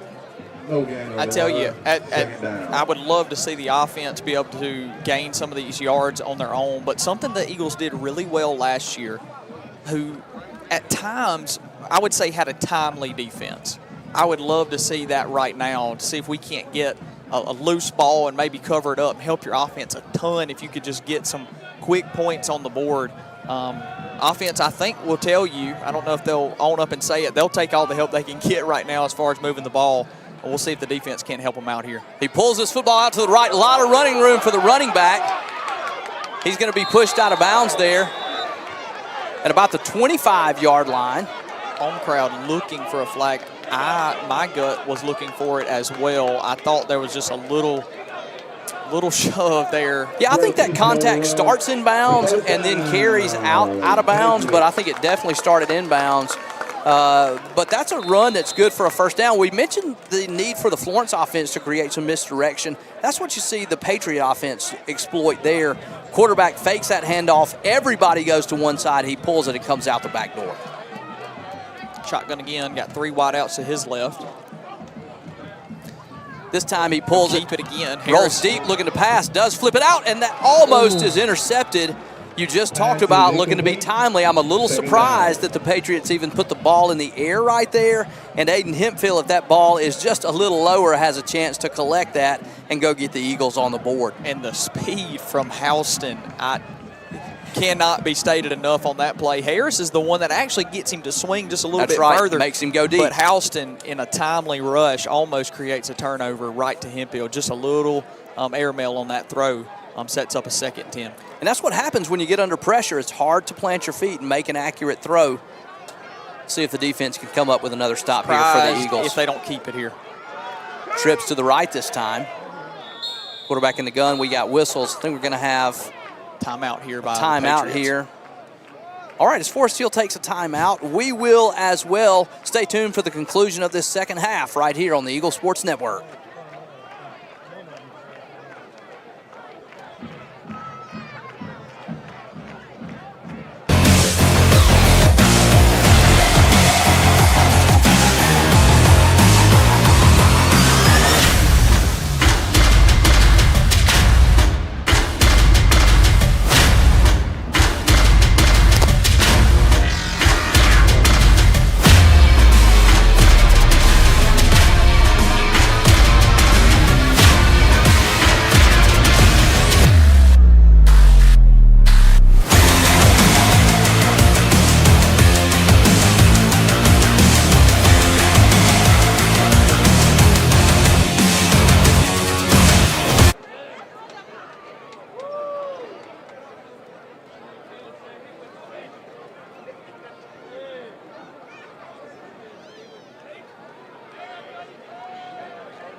Welcome back to Eagle Football here on the Eagle Sports Network. 3 minutes and 48 seconds left to go in this second quarter. 2nd down and 10. Forest Hill Patriots have the ball on their 25-yard line. Quarterback takes the snap, looks to the flat. Now he throws behind his receiver, who cannot collect that ball. And that's going to be incomplete. Bring up 3rd down now for the Patriots. You can see the vision when the Patriots have the ball of what they're trying to do here is to get out wide as fast as you can, and see if you can't. That's been some of their best plays when they can get out wide and use their speed to exploit some of these just corner matchups over here that you see the Eagles run. The little stack here with Page. He's really a linebacker here in some zone right now. That ball's loose. Snap, Trip Smith, got it! There's your turnover. 2nd time we've seen the Patriot quarterback struggle to collect the snap. This time, Trip Smith coming unblocked from his left end, scoops it up, and the Eagles are going to have it on offense in the red zone. What a play there by the Eagle defense. You talked about needing to be opportune. They certainly are there as they get the turnover, and now here comes the offense with the best opportunity they've had in this game so far. The only thing missing from my prediction is let's score. I talked about the defense being timely, getting a turnover, check. Now the offense got to do their job and score. As Trip Smith jumps on the ball there, recovers it. Trip Smith and the Eagle defense put the offense in position here. We'll see what they come out in. They come out with twins to the right side, Davis in the slot. Shotgun again. This is a formation they like to throw out of. Ashley takes the snap. He does throw out to his right, a little bubble screen there. That ball is caught and pushed forward. Going to be a nice gain on 1st down for the Eagle offense as Keegan Cooper collects that and has a nice gain of maybe 5 yards on the play. I like that design a little bit better. That's what we talked about, mixing it up a little bit. Stay in the shotgun, get the screen, go ahead and move that ball out there. Low snap, handles it, gets the ball over there, and it's a gain. That's a great play by Kane Ashley to get that ball up, not panic, pick it up, still throw it out, and instead of just falling on it, it's a gain of 5. Shotgun again. High snap Bad this snap time. this We're going to time. give it. Ashley picks it up, stays on his feet, spins, makes the guy miss, My still goodness. running forward. That's going to be a loss there, but not as disaster as it looked like it was going to be coming out. Not sure if that was a direct snap. Looked like maybe a direct snap to the running back, came out very high. Both. I think that ball came out high, and then when Kane tipped it, Yeah, I think the running back looked like he would make a both play the on quarterback and the running back went for it. It goes off their hands, bounces forward.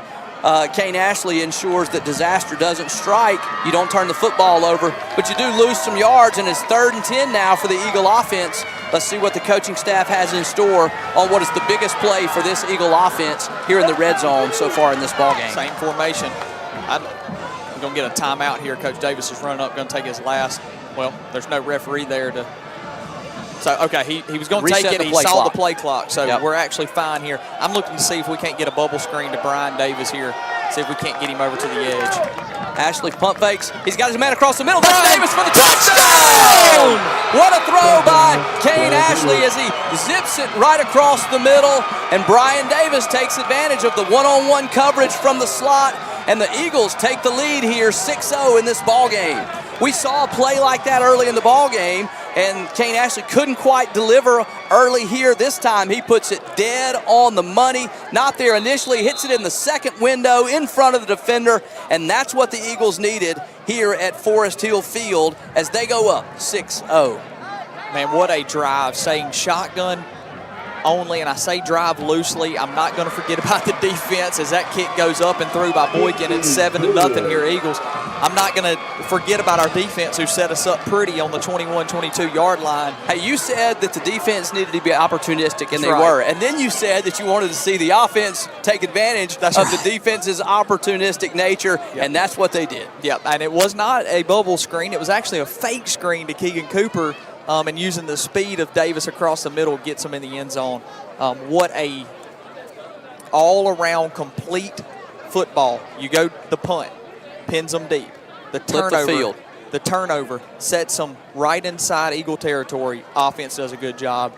And in a first half that has been really dominated by the Forest Hill Patriots, you see the Florence Eagles with the lead.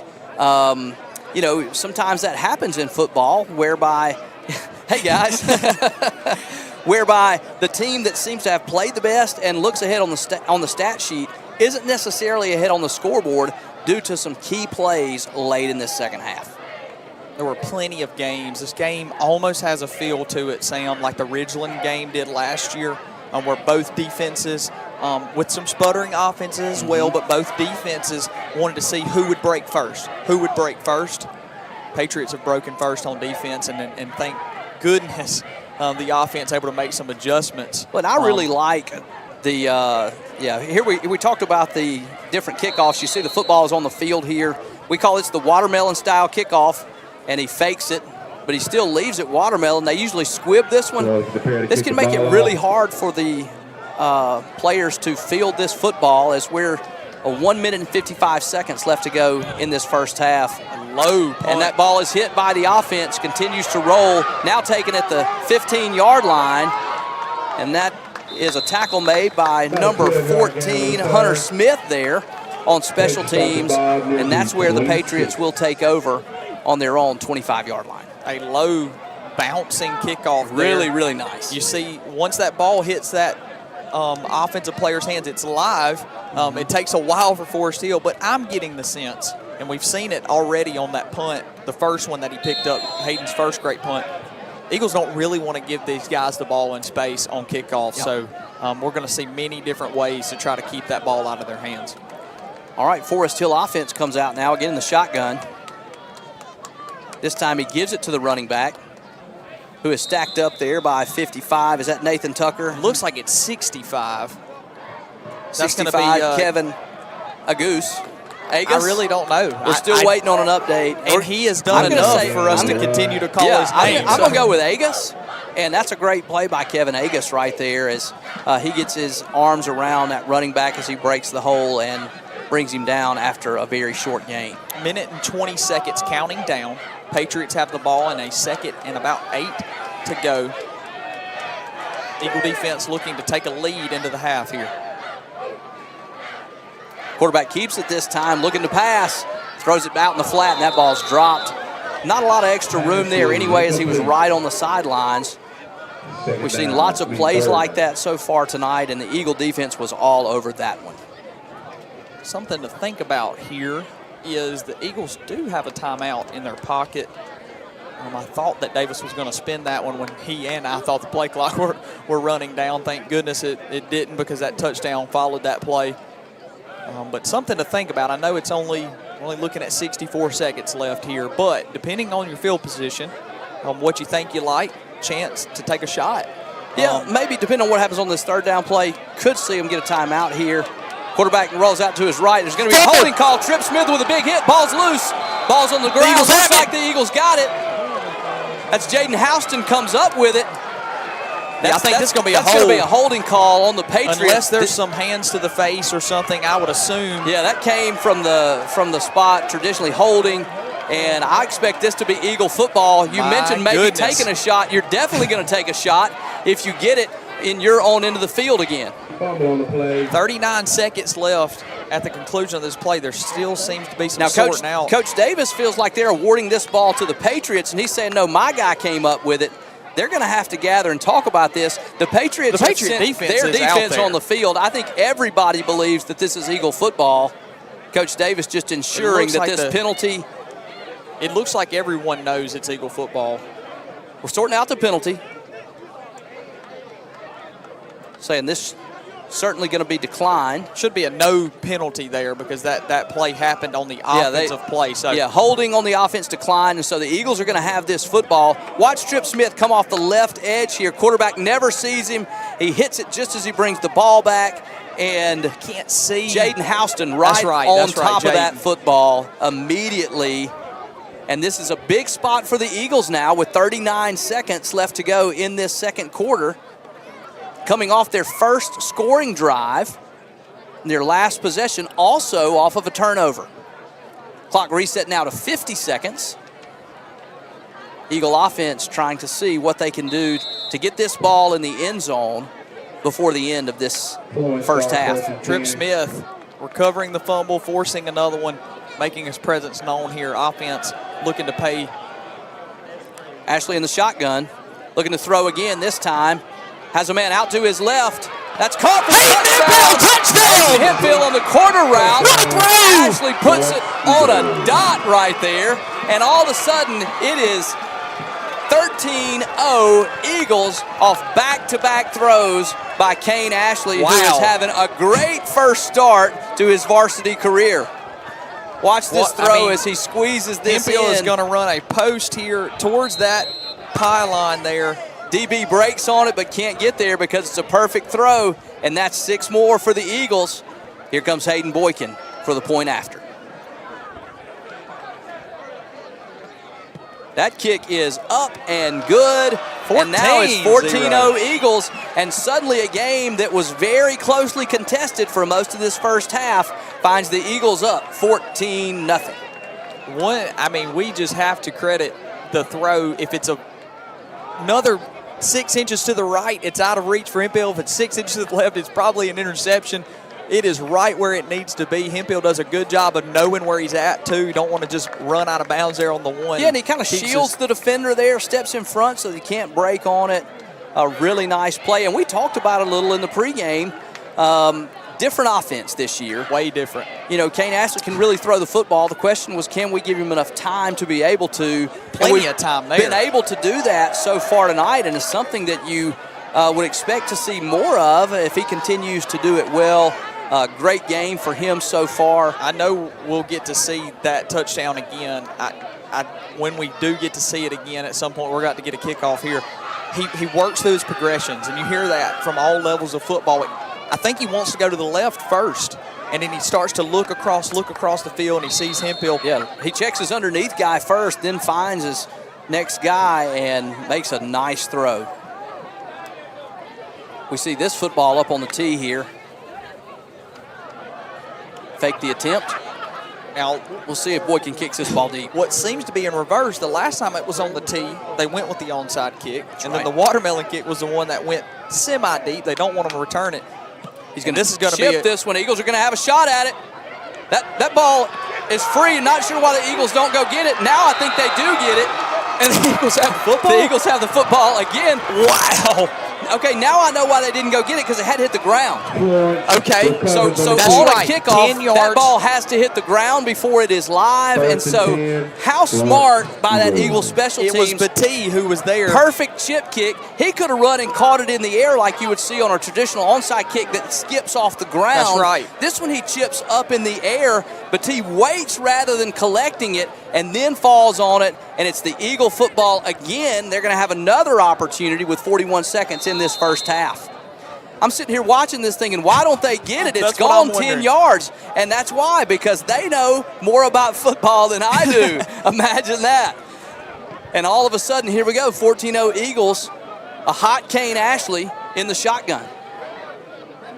He fakes, looking to throw again, steps up into the pocket. Oh, got a little hands to the face Surprised not there. to see a flag there. Really smart play again by Kane Ashley. He's wanting to chunk that ball to Brian Davis over the top. The Patriots are sitting back there waiting on it. He takes his time, and realizes, hey, no need to put the ball in jeopardy right here. I'll step up. It's going to be a short gain and a lot of maturity by a young quarterback shown on that play. Yeah, you think about levels of all levels of football, and you talk about a quarterback. You want to see a guy who can go through his progressions. 1 option, 2 option, 3 option. We've seen him do that. Then you want to talk about pocket presence. Now we've seen Kane do that. He's making a believer out of me here in the second quarter. I know the kid personally, but, man, being a football player and being a quarterback is such a difficult thing. How many guys in their first varsity start throw for 2 touchdowns in the first half? And one of the plays not on the score sheet but preserved the touchdown was that bad snap, or the snap that went awry that he collected. That's right. And they come back and end up scoring on that same possession. And they're trying to get more points before this half ends, as they have the ball just inside their opponent's 50-yard line. And look at the difference stature of defense by the Patriots. They're not so close to that line of scrimmage anymore. Ashley looking to throw again. This time he's going to pull it down. He's going to run a little room to the right this time.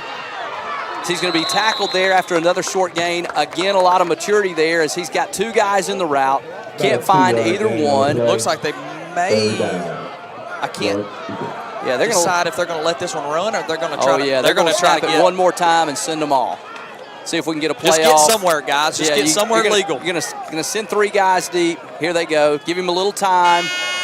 And he goes underneath. Oh, and it's intercepted. Down the sideline. A lot of room. Let's see if the Eagles can get him. One man with a chance. He's going to go. He's stopped before he gets in the end zone. Short. He does not get in. Oh, my goodness. The Patriots cannot believe it.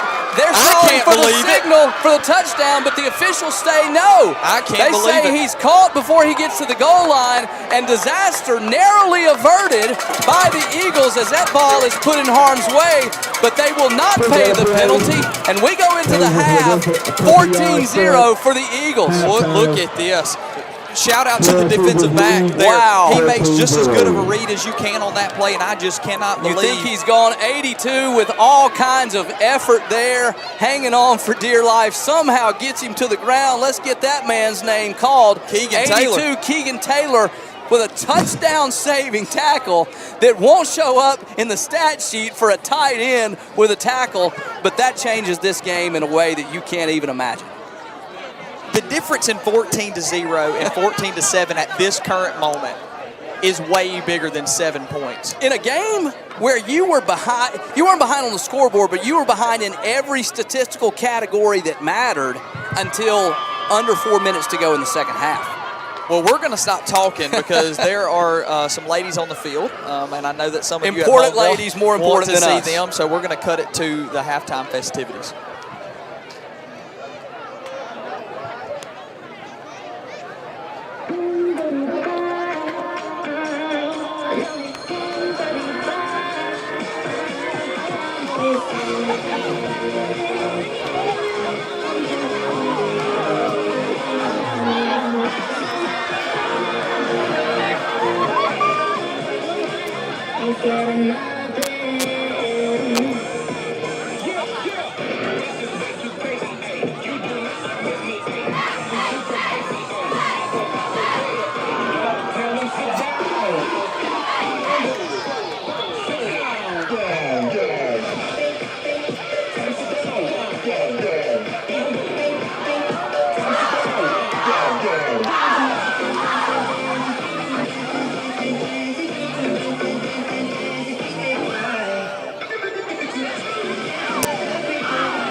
Great job there by the Lady Eagles dance team. We mentioned that they were state champions at what they state do. champions. So shout out to them, and I also want to shout out to Jared and Sheila Morrison. They are the sponsors of this halftime show for tonight's contest between the Patriots and the Eagles. We see some bands lining up. The Big Red Band is filing in the home sideline as we speak, and we will be able to bring that to you thanks to our camera crew and some new and improved sound quality here from some of our mics.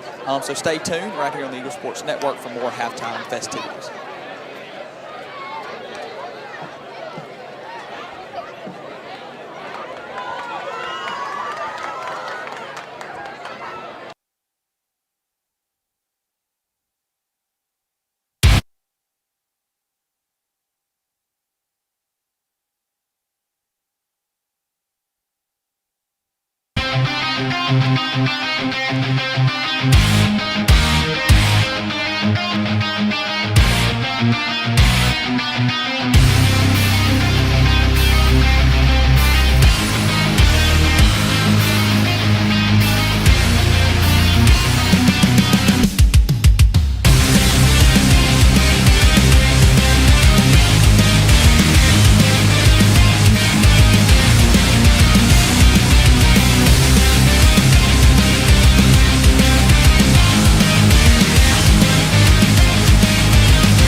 All right, now we're back here at the halftime show brought to you by Jared and Sheila Morrison and Morrison Welding. Thankful for their support to bring you the halftime show. We've seen the Eagle dance team, and now we're getting ready to bring you the halftime performance by the Big Red Band.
All right, great performance here on our Eagle halftime show, brought to you by Jared Morrison and Morrison Brothers Welding.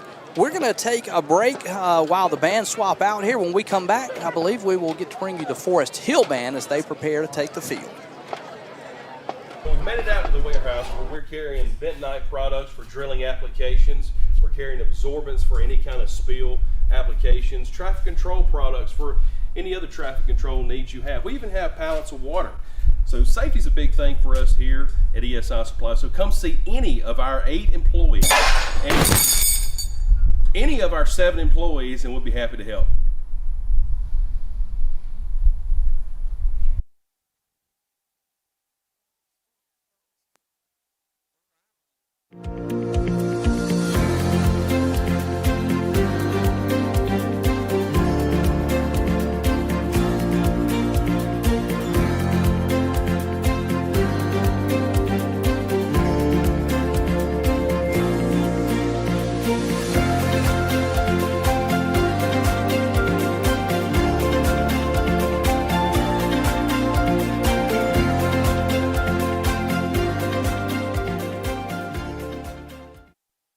Come on, we're gonna be late.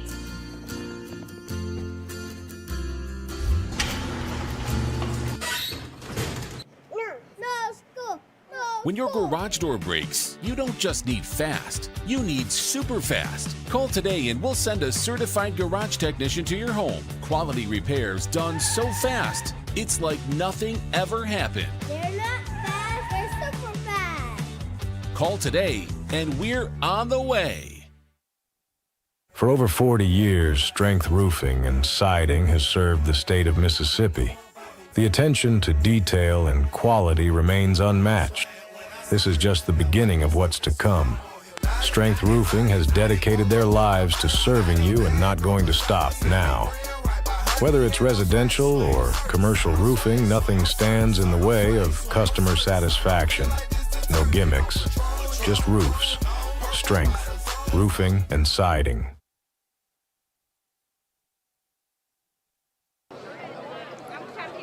Welcome back to the Eagle Halftime Show here on ESN, brought to you by Jared Morrison and Morrison Brothers Welding.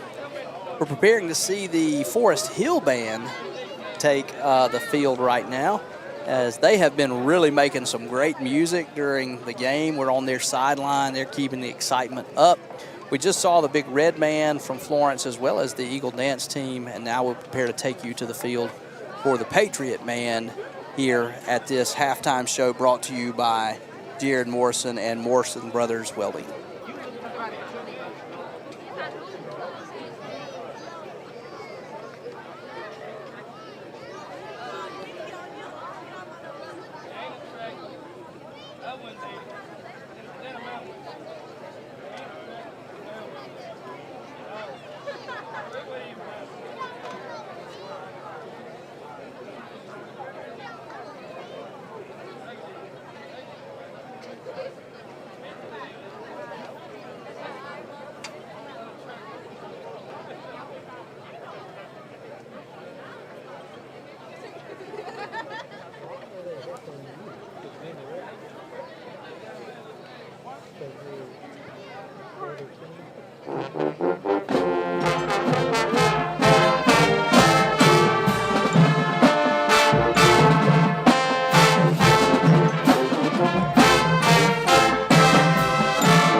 was the Forest Hill Band here at Forest Hill Field at our halftime show, brought to you by Jared Morrison and Morrison Brothers Welding. Thankful for their sponsorship and their support of the halftime show here on the Eagle Sports Network.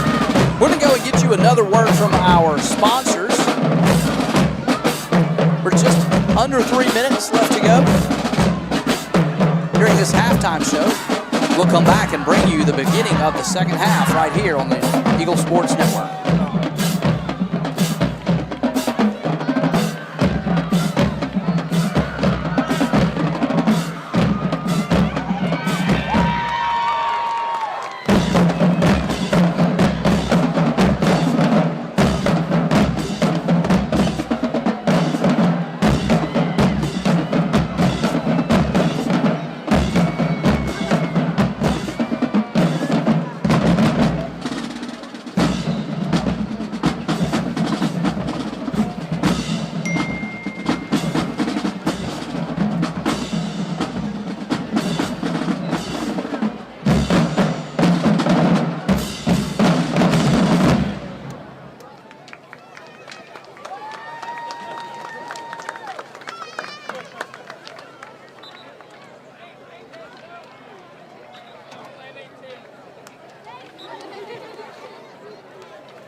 Welcome back to the Eagle Sports Network.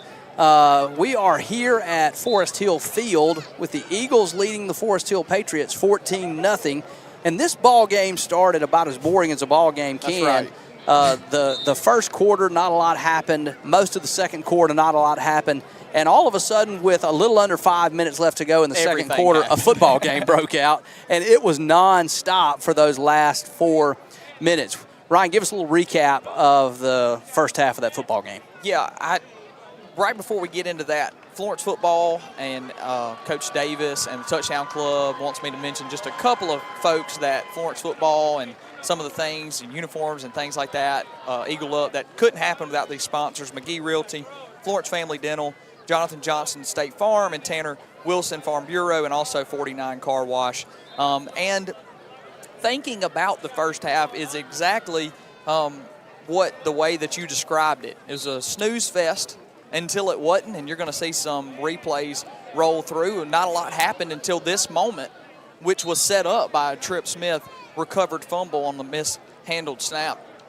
And as we'll see some of these, Kane is 4 of 6, 51 yards. Kane Ashley, really the story of the first half, throwing the football for the Eagles. Yep, and if you look across the team stats, it is interesting to see that the total yards end up swinging into Forest Hill's favor just because of their ability to sustain some offense earlier in the game. Forest Hill moved the ball far better than Florence did. Florence benefited from being on the short field a couple times because of turnovers that were created by the defense, and the offense just cashed those in. Yeah, I mean, you're looking at only, and I know this is going to sound crazy, especially with just the short tenure that we've had as calling Eagle football, only 13 rushing yards in the first half for the Florence Eagles. And to be winning a game and only having 13 yards, it sounds taboo to say a year ago, and especially as that season went along a year ago. But we mentioned this is a different football team. Yeah, and we talked about how this team, not made up like last year's, had some new skill position players, but that we didn't think they would just be able to line up and push people around this year like they did last year. They weren't able to do that to this Forest Hill team. But once they opened up the offense a little bit, let Kane Ashley put the ball in the air, he really did a great job with that. And let's not forget, avoided a near disaster on the last play of that first half. A great play by the Forest Hill defense, breaks on a pass that's thrown out in the flat. Looks like he's for sure going to return it for 6 points to change the momentum in that first half. But here it is right here. A great play. We thought for sure the ball was going to be moved more towards the end zone. Cuts the field in half by rolling, and DB makes a great jump. And look at Keegan Taylor. He never gives up. He's on the opposite side of the field. And look, he's just doing all that he can. Gets his knee down right at the one. He does roll into the end zone. That creates that confusion. But what an effort. We saw something like that as we see the Patriots looking to kick the ball off. We got 3 men deep, Batee, Weathersby, Davis. First opportunity to return a kickoff for the Eagles. And it looks like they'll kick this one low, and that's when go out of bounds. Flag does fly. We saw a similar play like that. You know, we've referenced college football. There was also a play in an NFL preseason game. The Saints were playing the Titans. There's a field goal attempt, goes short, and the guy runs at 109 yards, doesn't get a touchdown because of plays like that. So shout out to Keegan Taylor doing his own little twist on that. But, man, what a game-changing play at this point to be up 14 and not only 7. It was huge. Second half. We'll see what the offense looks like for the Eagles as they come back out here. Really could not move the football with consistency, but once they got on the short field, were able to put it into the end zone, and primarily were successful moving the ball through the air. Really never sustained anything with the rushing attack. How many yards? Did you say 17? 13 yards? 13 rushing yards, yes. And so we'll see if they try to come out and establish the run, or if they continue to open up the offense and force this Patriot defense to loosen up a little. Back in the wing tee for Ashley. He gives it to Batee around the left side, who runs ahead for a gain of 5 yards on that play. If there is anyone who has had better success running the ball, it has been Batee. You look at 13 yards, and I know it's crazy to reference a 3-yard run that ended up in a turnover and downs, but 3 into 13 is a lot, and those other guys, Kane got a couple on the wise step up in the pocket. So it hasn't been a lot of success, but when it has, Batee's done a good job of picking the right hole. He does it right there and sets up about a 2nd and 6.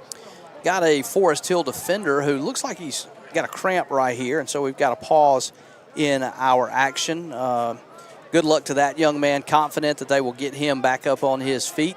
It hasn't been a really hot night. Kind of surprised to see a cramp in this situation.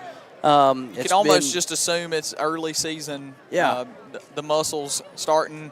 You get into that break and you sit down for a little bit, then you come back out, move into action. You're going to see some of this. So I'm hoping that that's just what it is. He does have maybe not a cramp here. They were stretching him at first, but we won't speculate. But he's definitely doing the cramp walk. I've seen that before, and so proud of him. We get up, find his way off the man. field, and get feeling better, get back in this football We want game. to see that young man back on the field. There's a reason why he's out there. The Patriot defense does not look bad. Yeah, looks very good. 14-0. If you would ask their defense, do you feel like you're down 14, they would say no. They would absolutely not. We've done a good job containing. We've done a good job, and they're doing a good job even on that first play there of wrapping up Batee. All right, Ashley now back in the shotgun. Twins to the right this time for the Eagles. Davis in the slot. He's going to give it to Houston around the left side. Nice hole that time, and he turns it for a nice gain before he's pushed out of bounds, but not before he can get the first down. So early in the shotgun, early plays we've seen in the shotgun, we saw some snap miscues. And I was thinking, maybe that's why we were going away from the shotgun. That has cleared up a ton. It's helped this O-line tremendously to be able to move that play back off their heels. And now you see Houston, he's going around that edge just as Batee would or Davis would, but because that play starts back, it's creating some space. And the Patriots have to respect the pass after the way that second half ended. Creates a little more room for your running backs. Give it to the running back again. Another nice hole. As this time, it's R.J. Davis who breaks ahead for a gain of 9 yards and a nice early start for this Eagle offensive line to get some push. They struggled a little bit in that first half, and you can be certain that the Eagle coaching staff got their attention and said, hey, guys, we got to move this football. We got to do it on the ground, and that's exactly what they're doing at the start of this third quarter. Second short now for the Eagles. Again in the shotgun, still in this Twins to the right formation with Davis in the slot. Ball gets on the ground there. R.J. Davis battling for it. He and one of the Patriots look like they get it on at the same time. We'll wait for a signal. I see one official signaling that the Eagles have gotten it. If so, that's just because R.J. won a wrestling match for that football on the ground. Caught a break there. We've seen that. We have seen some kind of miscues, whether it be the center quarterback exchange or quarterback to running back. So it is week one. You're going to deal with some of that. And you got new starters up there on the front, and that's not a bad snap. It's just a little high, and Ashley's trying to corral it and hand it off all in one fell swoop. Small things make a big difference. 3rd down and 5 here. Ashley again now gives it to R.J. again, who cuts back to the inside, has the first down, flags out wide. Wow, got to be careful. Now we're going to get a hat off. And Batee is going to get ejected here, potentially. The second flag. I see the holding. He continues to stay after it. When I saw the second flag, I'm not sure that we're not going to get the hold and then an unsportsmanlike, and we are. We are. Hopefully that's it. Yeah. Thankfully those weren't double. You're referencing the ejection. That's right. I thought they were going to get him for 2 unsportsmanlike on the same play, and that's not what happened. When I saw the flag go up, and then I didn't see a hold. Yeah. I saw him barreling him into the ground. That's right. Thought maybe that would be a unsportsmanlike. And then when they throw the hat, that's because they don't have another flag, and I was afraid he was going to get 2 unsportsmanlike there. Thankful not, but you don't want to see your offense after a first down gain instead turn into a big loss here. What's unfortunate for the Eagles here is they're going to get to accept both of those penalties. Absolutely. So one is a dead ball, and so it's going to be enforceable after the play. So Batee is helmet off on the sideline. Yeah, instead of first down from your opponent's nearly 40-yard line, you're going to be third down and about 25. 3rd down and 25-ish. Deep in your own territory. That's a huge penalty. You're going to see the Eagles just protect this. Well, Ashley drops back, looking to throw. He's going to go over the top. Got his man. That's Davis. Oh! Flag in the backfield here. Almost a big play. Davis a little slow to get up here. It's another hold. So really a nice route. Davis got his man over the middle. Still down. When you lay out like that, a lot of times you get the breath knocked out of you. And this looks like a kid who hopefully just has the breath knocked out of him after laying out a great effort for that football. Yeah, and we are going to Eagles almost get it back right here. As they take a timeout, we will as well. We'll get an update on Brian when we come back. Stay tuned for more Eagle football here on the Eagle Sports Network.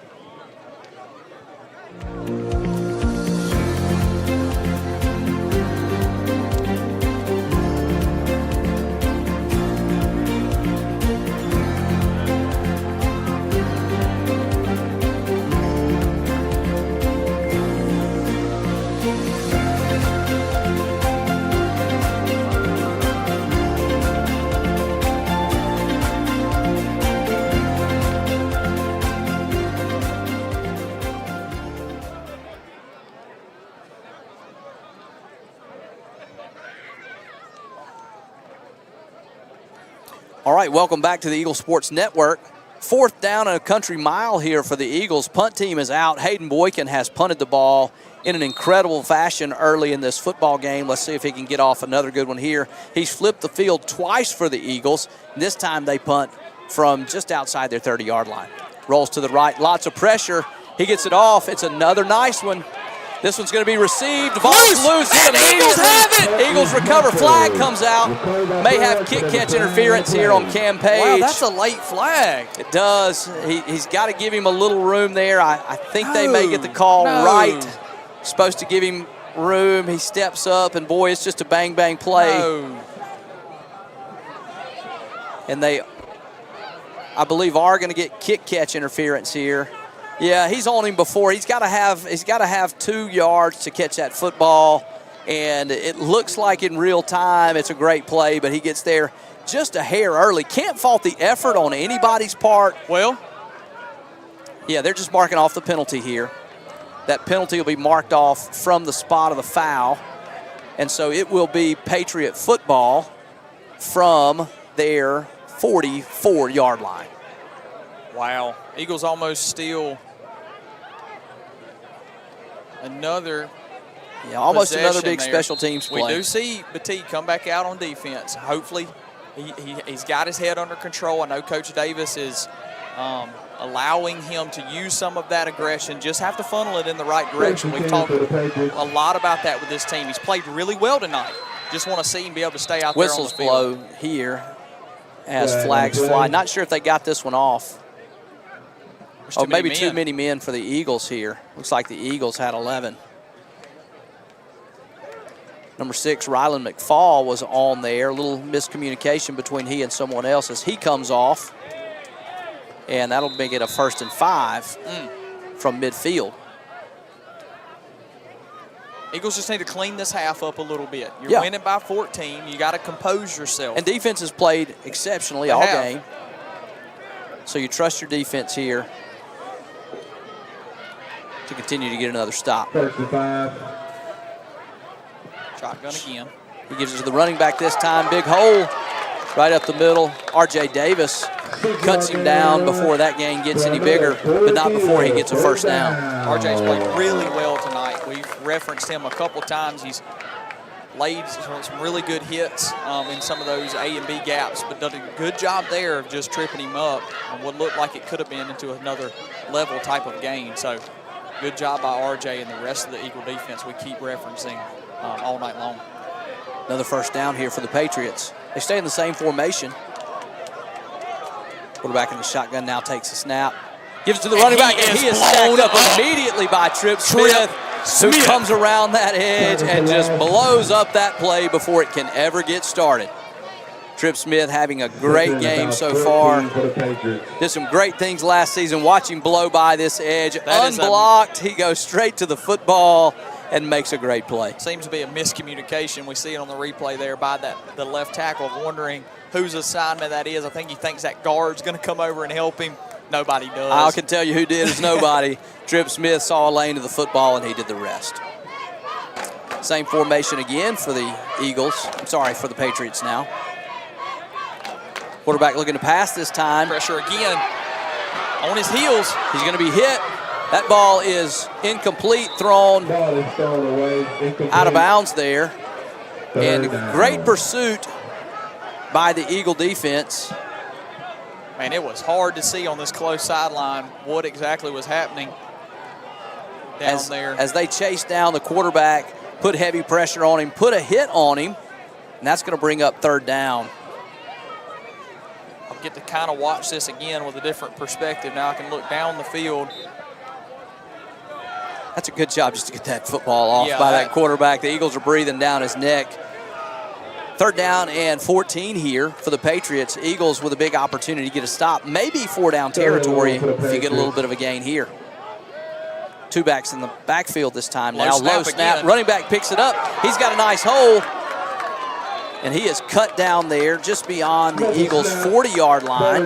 That's going to bring up fourth down and about 5 yards. It does change Definitely things. a 4-down situation now. Whereas you're looking, even if that's right at the original marker, they may choose to punt this away, but because he moves into that territory, now they're going to go for it. Eagles got to do a good job of clamping up here, knowing where the football's at. Eagles have been big on fourth down so far this game. Let's see if they can come up with another one here. Motion into the backfield. And it gets them again. This is the second time. Second time they've used motion to draw the Eagles offside. This is going to be close, too. It's about 6 yards. They may give them a I think this one's going to be a first down. No, it is. The FAR judge is saying just short. So, I mean, it is probably half a football. Okay. No, they've got the first down stick up. Oh, okay. Now he's moving it. I thought they had him ahead. The fist up in the air, but it looks like they're going to give him the first. That's unfortunate. Yep. You want to make them earn that right there. That's the same formation, same motion that gets them the first time. It gets them again. And just a little inexperience showing there for the Eagles. Patriots on first down now. Ball in Eagle territory. Quarterback looking to pass. Got a guy. Does a good Spins job out of a evading. tackle. Now looking to run. Flags fly in the backfield. And this time it is 77.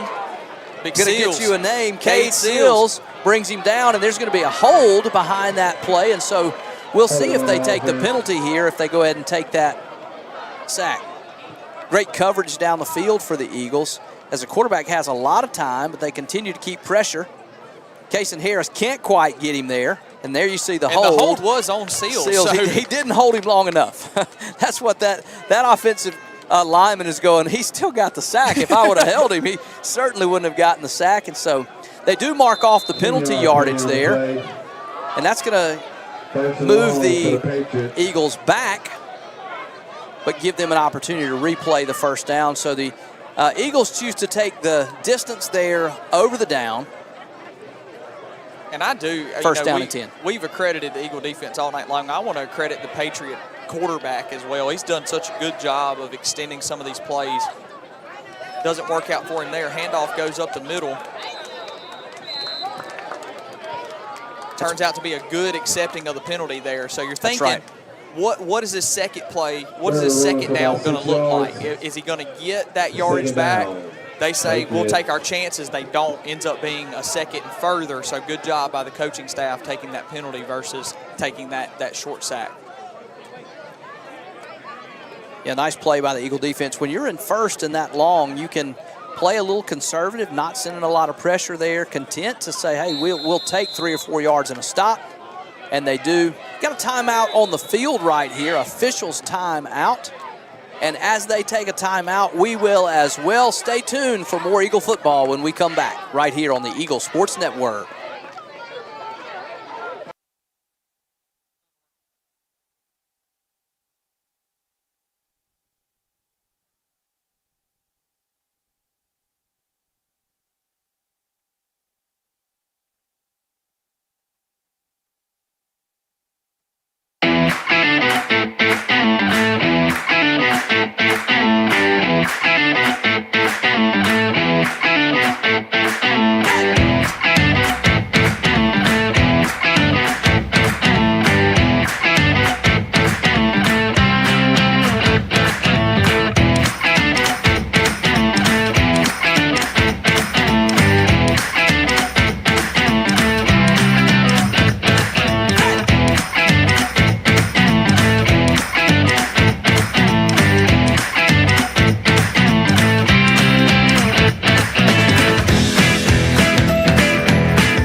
Your Eagles lead 14-0.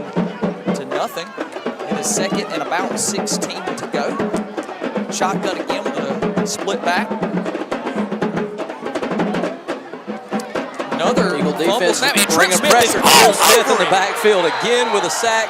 He's shooting that gap on the inside, coming unblocked, and the young man is having a great game tonight. Got a 10-yard loss on the Goodness me, they need half the O-line just to focus on Trip Smith. He is having a fantastic You'll see him on the replay night. here.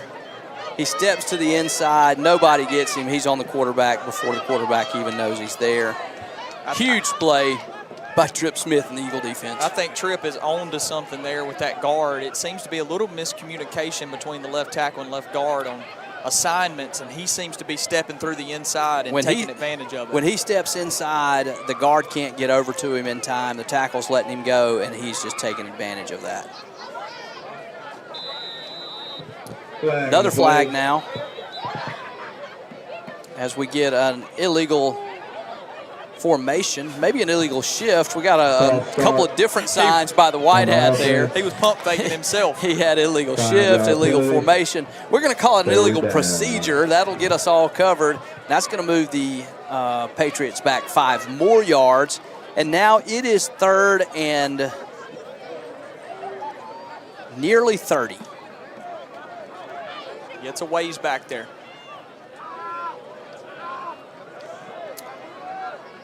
Shotgun for the Patriot offense. 2 wide receivers left and right. Motion man comes. Going to give the ball to the running back, who is brought down just across midfield. It's 1 man high, 1 man low right there. He gets a nice gain on the play, but on 3rd and forever, you'll give up a run of 8 any old day. They'll run that punt unit on as we expected. They are 4th and 4th and 20, and 20 still.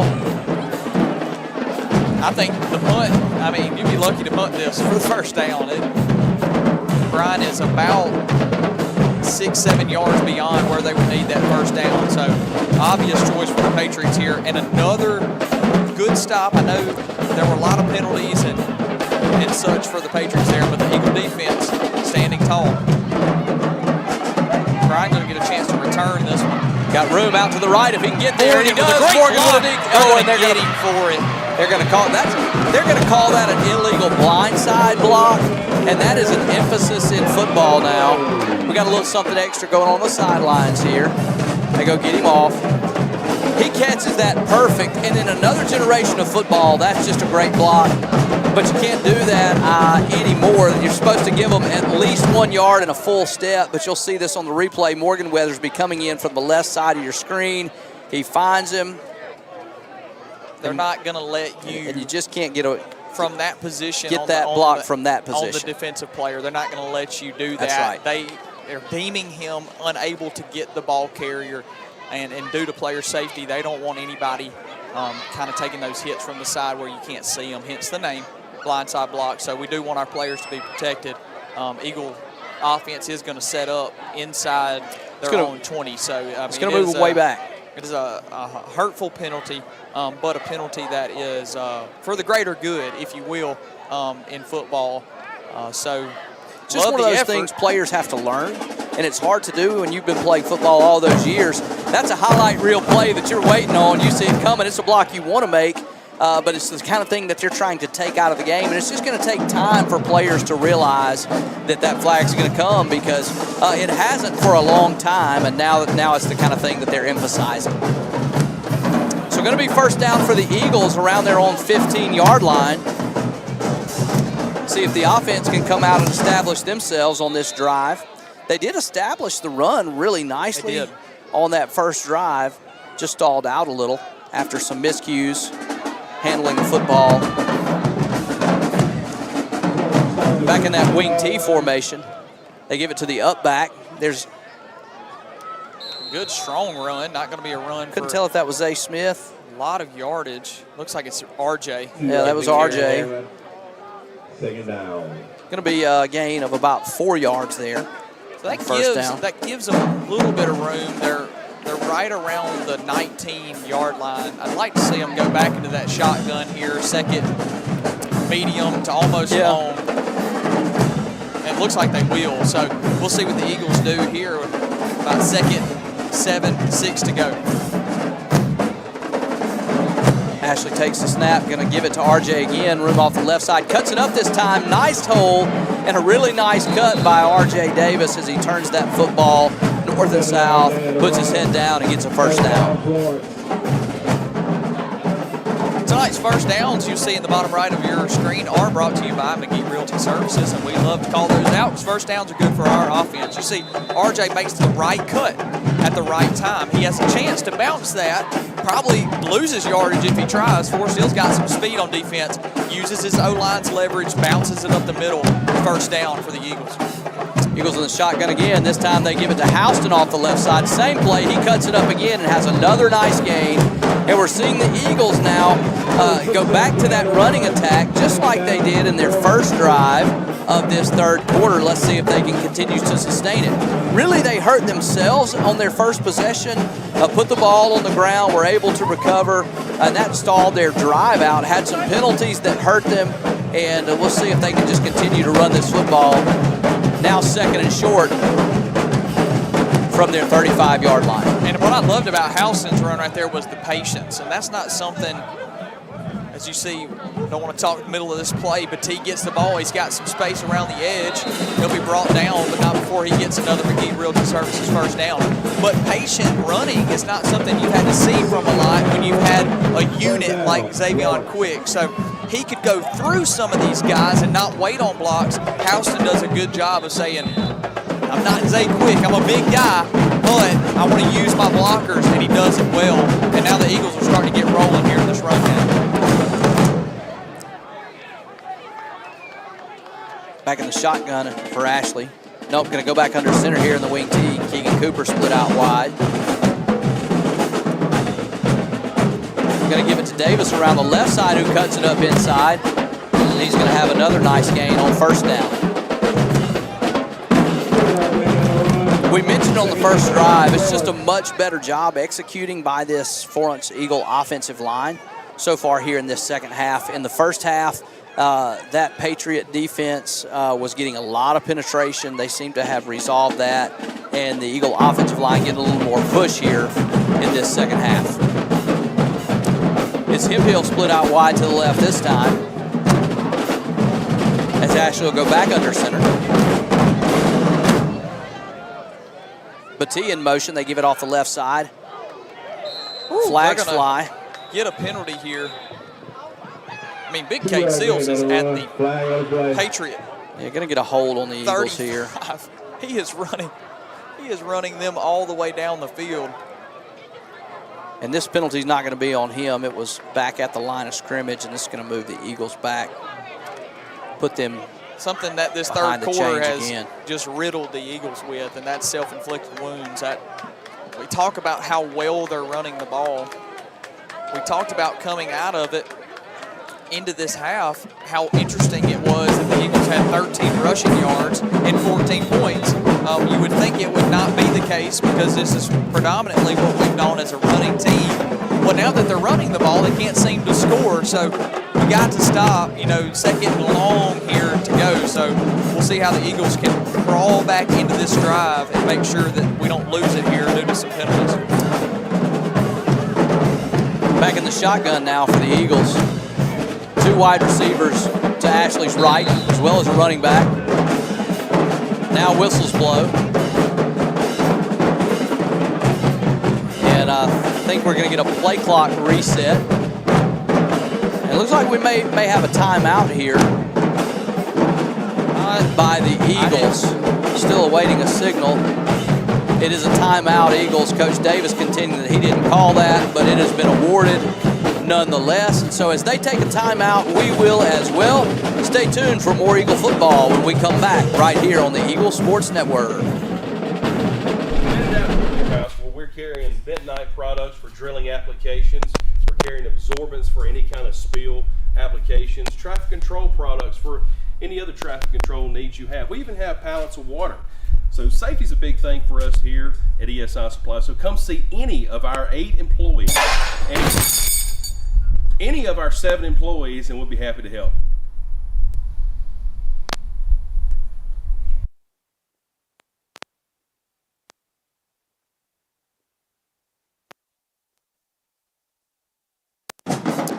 Welcome back to the Eagle Sports Network. Right now we've got Florence leading Forest Hill 14-0 with 17 seconds left to go in this third quarter. The Eagles have the ball, second and about 17. Big holding penalty moved them back behind the chains. There still seems to be some discussion. Coach Davis he's asking for the play clock to be reset. It should be on 25 after the timeout. Whitehout is signaling for a reset. Now they're going to reset it to the full 40, and he's going to whistle it in. Looks like Ashley will be back in the shotgun here on second and long. Got Davis in the slot. This is always a dangerous place for him. He's trying to get a large portion of this yardage back. And they're going to let it because run. they wind the clock, that's going to bring us to the end of the third quarter with the Eagles leading the Patriots 14-0. Stay tuned. After this break, we'll bring you more Eagle football right here on the Eagle Sports Network. For over 40 years, Strength Roofing and Siding has served the state of Mississippi. The attention to detail and quality remains unmatched.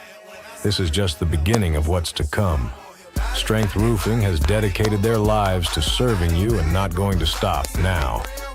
Whether it's residential or commercial roofing, nothing stands in the way of customer satisfaction. No gimmicks, just roofs. Strength, Roofing and Siding.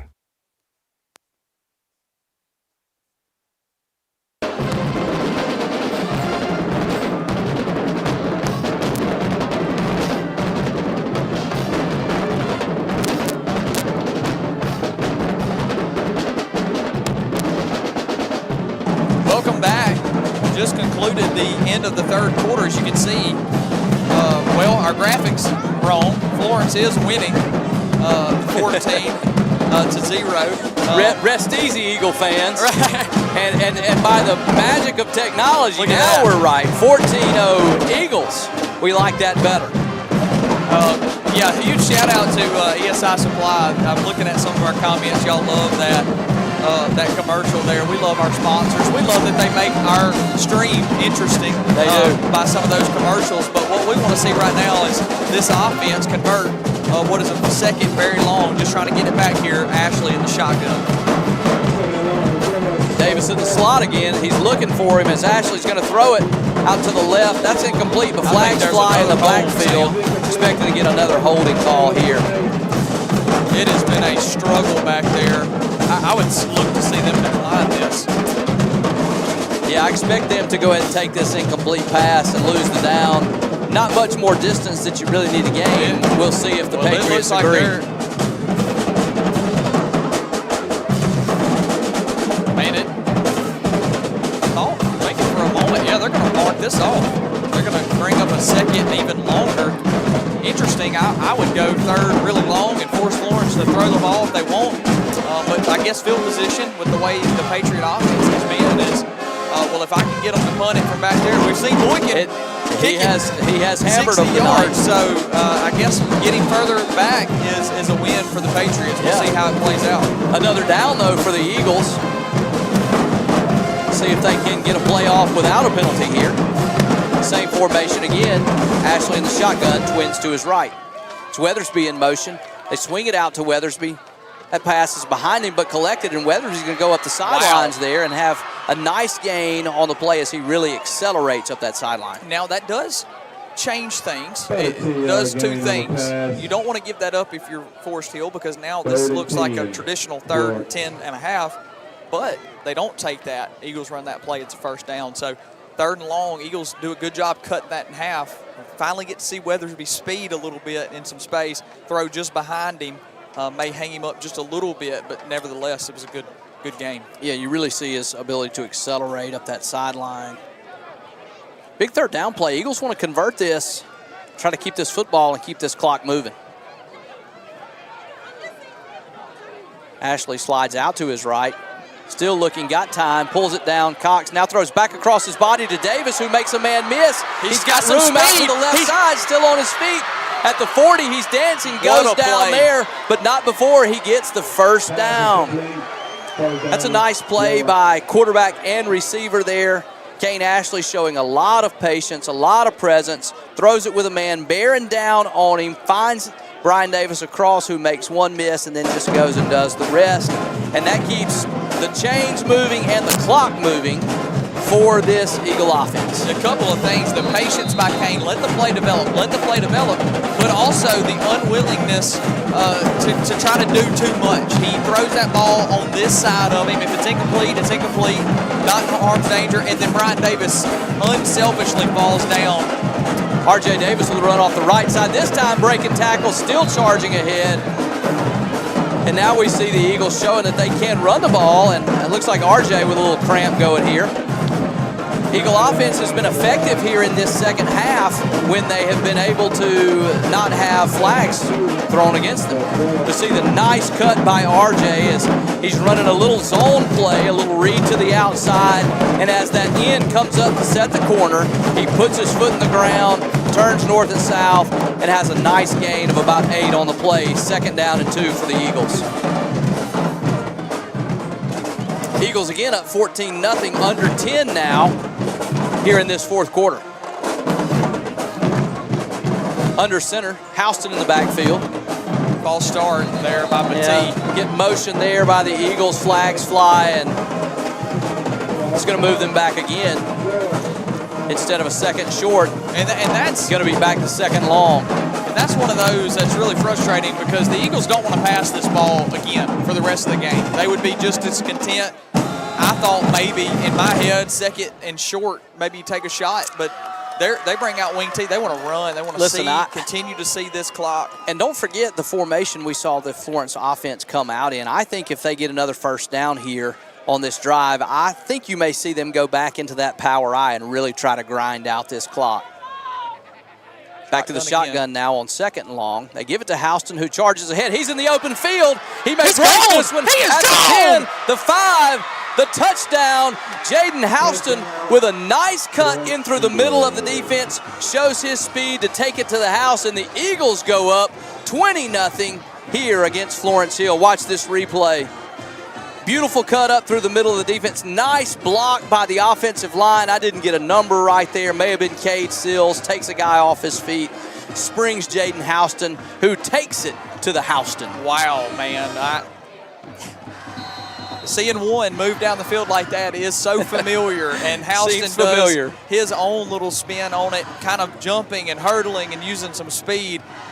Man, what a good block by Cade Sills, we believe. I don't want to give credit to the wrong person. I know he was down there, but overall by the offensive line, we're going to get to see this again thanks to, I think it's 59 right there. Let me get you a name. It's not Cade, 59. No, I don't want to steal your glory. That's Lane Weathersby with a nice block.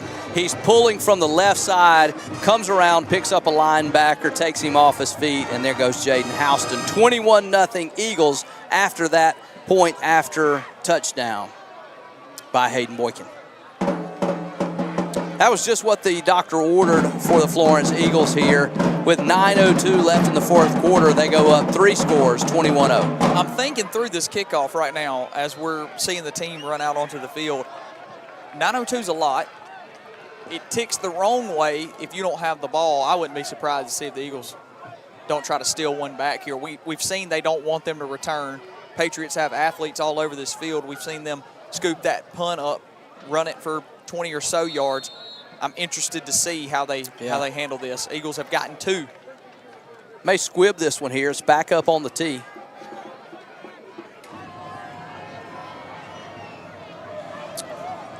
And now they fan back out. See if they squib, kick it deep. Eagles have gotten 2 possessions off of the kickoff tonight. This time they let Boykin kick deep. It's going to be fielded there about the 15-yard line. And a block just took a helmet off. And the heavy contact. Wow. And I'll tell you what, that's excellent sportsmanship there. Yeah. A little bit of hot-headedness from some of the Eagles tonight. Hunter Smith showing what football's meant to be played. Not sure if he was the one who had the heavy contact, but he goes and finds the headgear of the guy who was hunting it, picks it up, hands it to him, gives him a pat on the back. It's tough to take a shot like that. And that's what you want to see out of high school football players. First and down now for the Patriot offense from their own 20-yard line. 8:52. Eagle defense gives to the running back. He's cut down after a short gain. Sam, remind me, last year, I believe the Eagles went well into 6 quarters of not allowing a point. Seemed to be, I know commentary jinx is a thing. I'm going to say careful what you're going to say Right. here. Still 8.5 left. But something about this defense feels familiar. I'll say that. It feels familiar. They've done a great job tonight. Tonight they've done well. They gave up some yards early, got on the short field, created some turnovers on downs and short fields, and created turnovers to get their offense started. They have controlled the action tonight, no doubt. Quarterback looking to pass this time. Heavy pressure from 77, and the rest of the defense does the job to get there and bring that ball carrier down after a short gain. 77, Cade Seals, we've called his name a number of times, playing both ways tonight. He's the defensive lineman who breaks through that time to put heavy pressure on the quarterback. Once again, Trip Smith in on that tackle. He has had his way tonight. He has played an incredible game tonight, been in the middle of a lot of action. Maybe early candidate for player of the game. Maybe so. Shotgun now, quarterback looking to pass for the Patriots. Pump fakes, pressure again. This time it's Kaysen looking for a flag. Harris runs him all the way out of bounds, and then he just throws out of bounds as he can't get that ball away. Kaysen Harris can't believe there's no flag as he feels like he got held not once but twice. He continues his pursuit and ensures that that pass goes incomplete. Again, good pursuit by this Eagle defense. You'll see the grab there. Pretty obvious. No flag. He can't believe it. Man, Kaysen going to bring up fourth down for the Patriots, and tough position here as it's 4th down and 8 yards, but you're so deep in your territory, you don't want to risk going for it here, and so they send out the punt team. Brian Davis back for the Eagles. Kaysen has done such a good job, is what I was going to say. We've called numerous names for pressures, and his hadn't been that many. He feels like he's been held a good bit. I think if you were to ask him at the end of the game, he's probably going to say they were holding me all night long. But I want to credit him. He's done such a good job at leading the way, forcing the quarterback to go out wide. Then we see the speed of R.J. Davis, Jaden Houston, that linebacker, really be able to get to the quarterback. And that's been one of the big differences in the second half and what we saw in the first half, especially early in the first half when the Forest Hill offense was moving the ball a little more effectively. We weren't seeing a lot of pursuit and a lot of pressure created by that Eagle defensive line, and that's changed here in the second half. They have had their way from the late second quarter on all the way through the rest of this ball game, creating pressure, shutting down the running lanes. And so the rest of the Eagle defense is kind of able to sit back, keep things in front of them, play coverage because their defensive line is creating a lot of trouble for the quarterback by only bringing 3 men. Eagles run Seals off. They bring out Keegan Taylor, who made that big touchdown-saving tackle on what would have been. And they don't even have a returner back. They just going to go punt safe here. No return man, looking for potentially a fake. This ball is going to be punted, and they will just let it roll harmlessly. And it is going to be a big roll for the Patriots here all the way down near the Florence 20-yard line. There is 7 minutes counting down, so 6:57 is where they'll rest the clock left in the fourth quarter. Your Eagles lead 21-0. They would be just as content to get enough first downs running the ball to ice this game, potentially get a score here and really put this game on ice. Yeah, I think the first goal here for Coach Davis is to get this clock to all zeros and not give that Forest Hill offense the ball anymore. We saw them do this multiple times last year. Their offense able to run the ball, grind the clock away. See if they can do it here tonight. Would be a great opportunity for this offense to gain some experience and confidence in closing a football game. They do go back under center now. Gives it to the running back around the left side. It's R.J. Davis who cuts forward ahead for a nice gain.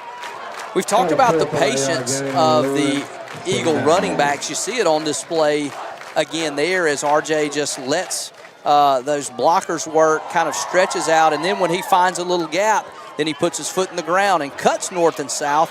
And a run that doesn't look like is going to get a lot. He just makes one guy miss, breaks a tackle, and falls forward for a nice gain on first down. The Eagles may be winning this football game, but their crowd may be losing right now. The Forest Hill fans are setting the tone. Now here comes Weathersby, room around the right side. He's in the open field. Let's see if he can go the distance on the right side. Pushed out of bounds there at about the 25-yard line. Big play there by Morgan Weathersby, showing off the speed. Cuts inside, really nice cut not to string that out, and then you get a nice block from Aiden Hemphill out on the outside, and Morgan Weathersby is one step from taking that one the distance. We had talked about his lightning speed.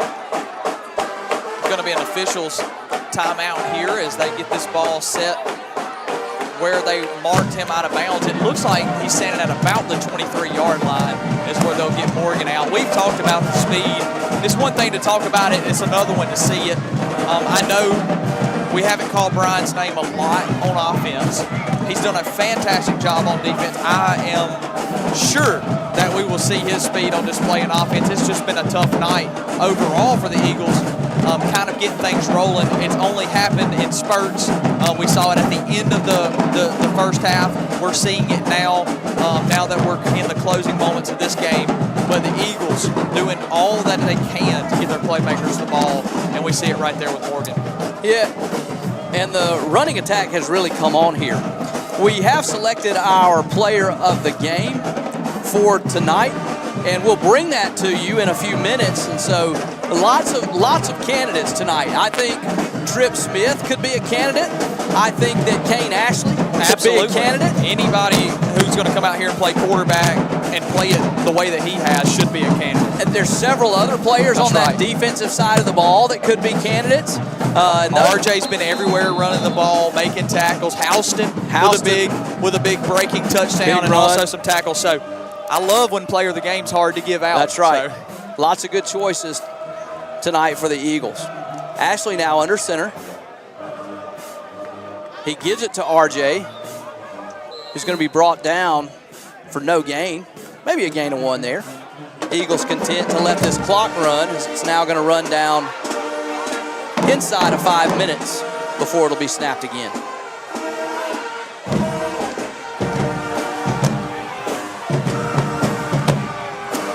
Yeah, we talked about the sidelines and the bands. The bands are going at it tonight, and the Florence band's getting into the act as the Forest Hill band is really providing some excitement.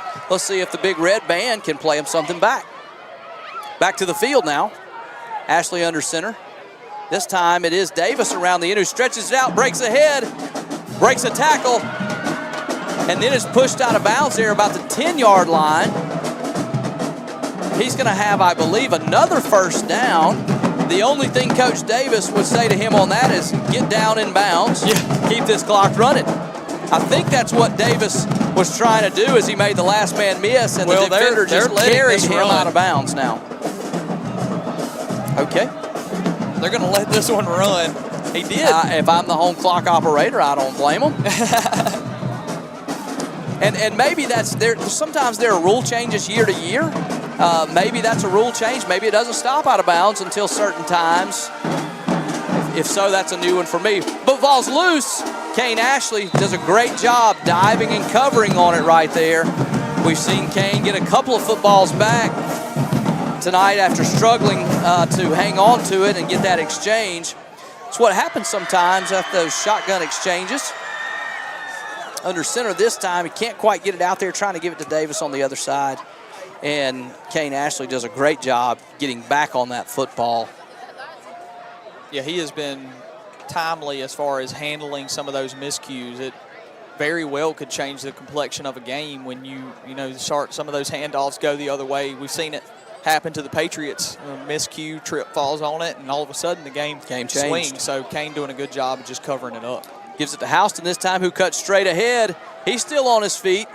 He's going to have the ball down at about the 7-yard line. No, maybe the 7-yard line for the Tough Eagles. Angle from over here as field starts to get far when they get in the middle and beyond, but it looks to be about the 7-yard, but a good, strong run by Houston. He is really showing out here tonight.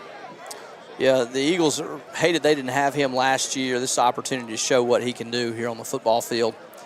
3rd and 5 now for the Eagles. They can get a first down inside the 4-yard line. They give it to Davis around the right side, and he's going to double back now. He's going to take a hard lick there, so he's going to be stopped for a loss. The Eagles will be content to keep this clock running. Looks like they're going to send out the field goal unit. Looks like Boykin's going to get a chance to dent the scoreboard a little bit. He has affected the game tremendously. No question. Not on the scoreboard other than his PATs that have been just perfect. So I like this. I like getting him out there. Low pressure moment. But we talked earlier, we're going to need Boykin this year. We're going to need him to boot some field goals for us.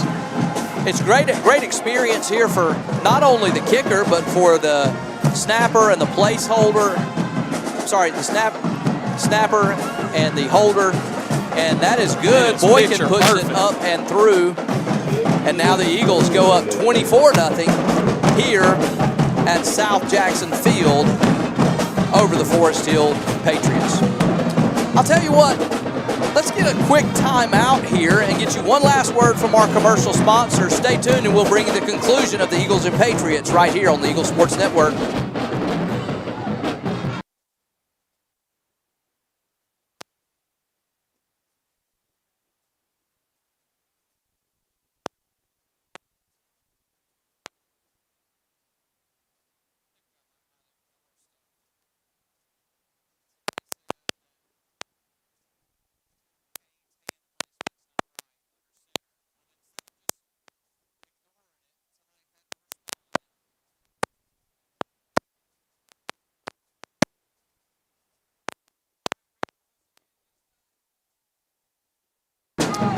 Welcome back to the Eagle Sports Network.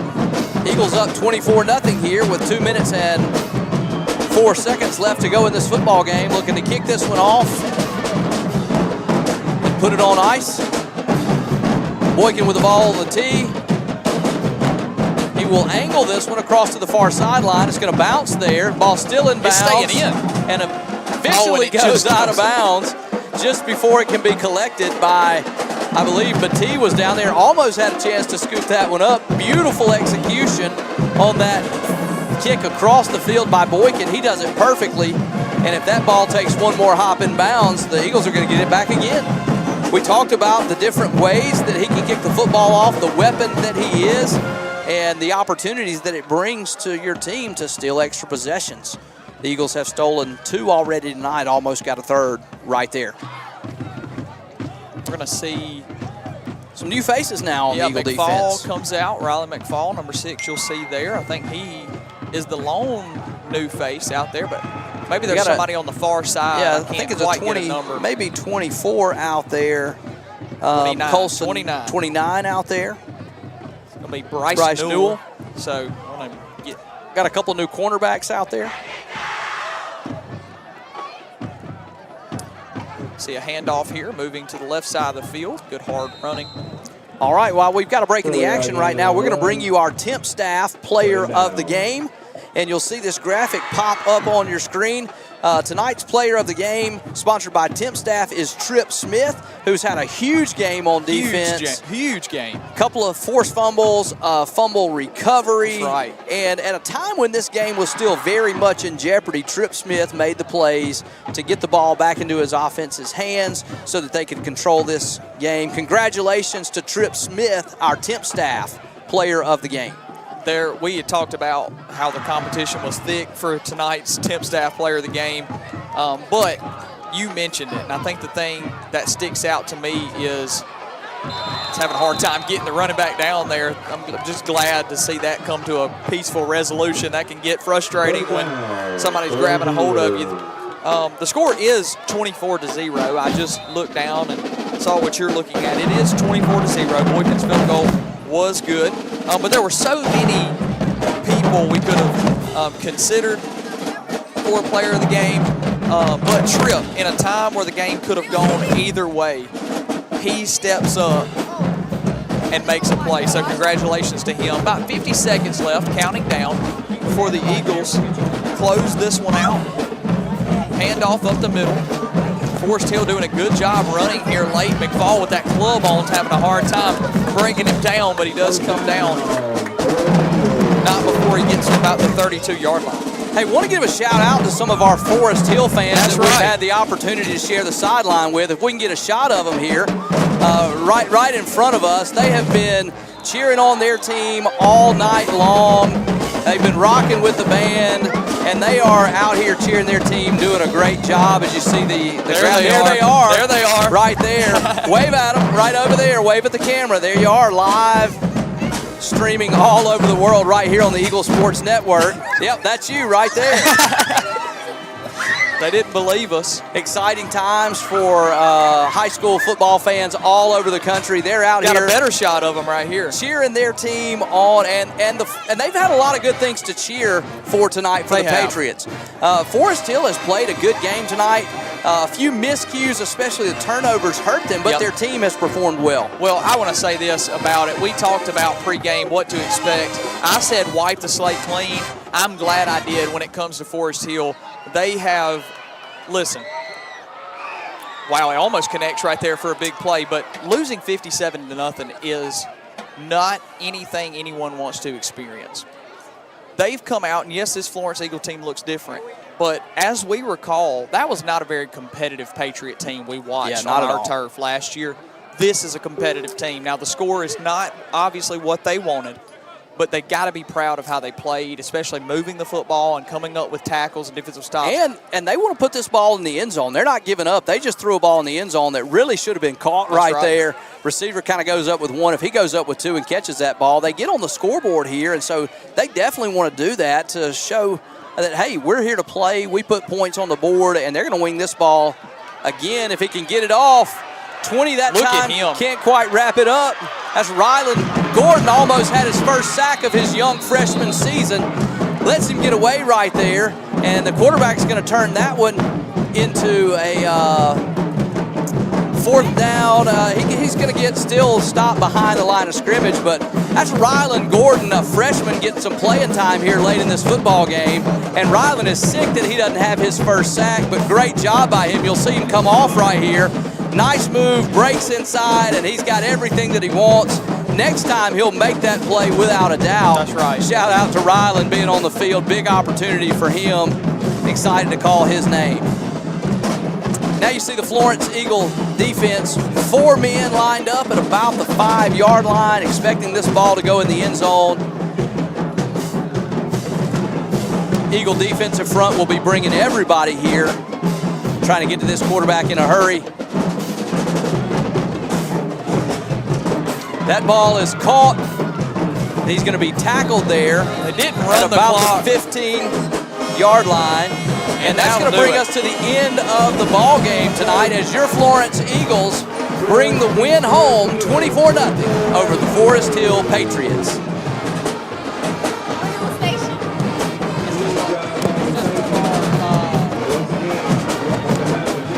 The teams will line up. Your Eagles will start the season 1-0. Forest Hill Patriots will start their season just the reverse of that, 0-1. But this is a team, the Patriots, Sam, that won 7 games last year and rolled into Florence and was non-competitive.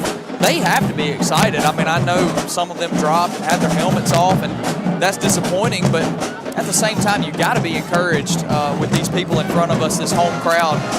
They fielded a very competitive game today, and aside from some untimely turnovers at the end of the first half, you're really only looking at 10 points that the Eagles really went and got on their own. Turnovers were the difference in this ball game. The Eagle defense created a couple of them, and that was really where everything turned. But this Forest Hill team turned out, played great tonight. These Forest Hill fans came out, supported their team. Their band has been on point all night.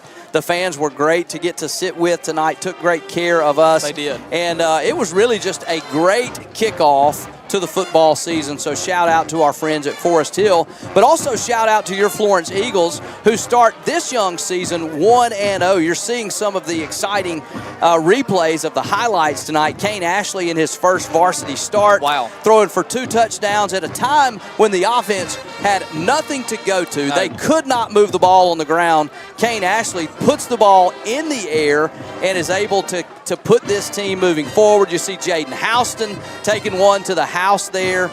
We saw lots of new faces have lots of success, especially late in the second quarter and in this second half. Yeah, we'll see Boykin's field goal that kind of capped off the scoring. But Boykin played just a huge role in this game as well, flipping field position and stealing possessions on the kickoff side of things. We didn't know what to expect, Sam. And I'll be honest with you, honest is the only way I really know how to be. I don't think this is what I was expecting. The Eagles, they had their miscues. I thought that this would be a competitive game. It really was. If you don't look at the score, it really was a competitive game. I am pleasantly surprised all across the board. The defense is stout once again. I knew that Coach Davis would have his guys ready and fired up. They've worked really hard this week. They did not look the way they wanted to at the Jamboree. We didn't talk about that much. Didn't really want to bring that into the game, loose footballs and things like that. They've worked really hard this week. I knew that Coach Davis would have that defense ready. They showed up, but man, I'm just thrilled for Kane. Get some good throws under his belt. I'm thrilled for these running backs, filling huge shoes in Xavier Quick. And then he just shows up, running back after running back, RJ, Jaden, Brian, Batee, and they run the football well, and it was enough to get a win tonight. Yeah, and I want to say something about the offensive line, too, because we talked about them. They struggled in the early going. And when they had to give their quarterback time to throw because Forest Hill was keying everything on the run, they were able to do that. And they really established themselves in the second half of this ball game. And that's a group that we're going to have to continue to see play well if Florence is going to have the kind of season that they think they can, because we know Florence has some skill guys that they're confident in, but you've got all new starters along that offensive line. And they started a little slow tonight, but they really figured it out as the game went on, and that's something that you've got to be excited to see. And it's something that I think you should expect to see from a team that is this young and this inexperienced. We talked off the top of the show about the number of 3-year starters and the number of senior starters that this team lost. Huge names. Guys that had started for 3 seasons here. For a lot of these guys, this was their first varsity start. They've had very few even snaps in a varsity game, and so it took them a little while to find their footing and feel like they belonged on this football field. But somewhere around that 5-minute left to go period of the second quarter, things changed with a turnover and a couple of turnovers, and Florence really took control of this football game and never turned back. Well, it has been a fantastic night. You can see all across the board here, sponsors falling through in our commercials, and Tripp winning player of the game. But 1-0 is the goal, right? And I think if you ask Coach Davis, what's a goal for this week, he would say, let me get a win. Let me just get a win. Let me see my guys play. We can handle mistakes, but if we can get out of there with a win. And I think it was a perfect mixture of this team getting good experience, making some mistakes, coming back, making some mistakes, and saving some mistakes there at the end of the first half. But they get a win, and they do so in pretty good fashion, I would say. Yeah, and I think there's a lot to be excited about for the Florence Eagle fans watching, thinking about, hey, what kind of season is in front of us? This is a team that we dominated thoroughly 1 year ago. Come out here, and it's a much more competitive game. Well, I think what you see is that Florence has the potential to absolutely field a very competitive football team. They can move the ball on offense when that offensive line is really working. The more they play together, the more experience they get, the better they're going to get. That's right. And I think you're going to see some new wrinkles throughout the course of the season where we get do more and more things to get more of our playmakers the ball in their hands in space. You saw a few things like that tonight, but I think we will see more. And one of the things I think you can be really excited about is to say, hey, we've got a quarterback who, when he needs to make plays, can step up and make plays. Certainly with his arm, but also with his feet and his mind, kind of just making good decisions, not panicking, buying some time when he needs to, and then finding the open guy. And so lots to be excited about for Florence Eagle fans when you look forward to the kind of season that you're hoping to have. Well, Sam, this is Sam. For anybody who don't know, this is me. I know we sound similarly, but now maybe you can put a face and a voice together. But it's been a fantastic night. We couldn't have asked for better weather to be out here amongst the home crowd. That was incredibly kind to us. Very gracious. It's hard to let us share their sideline It's tonight. hard to stand here and listen to someone cheer against, not necessarily against your team, but when we're cheering for ours, it pretty much is that way. But they were very kind to us.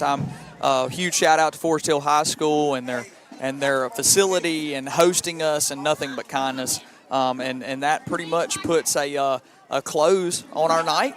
And it's been such a pleasure to bring you Florence football. And for Sam and for Ryan, we are signing off here at the Eagle Sports Network. 1-0. Go Eagles.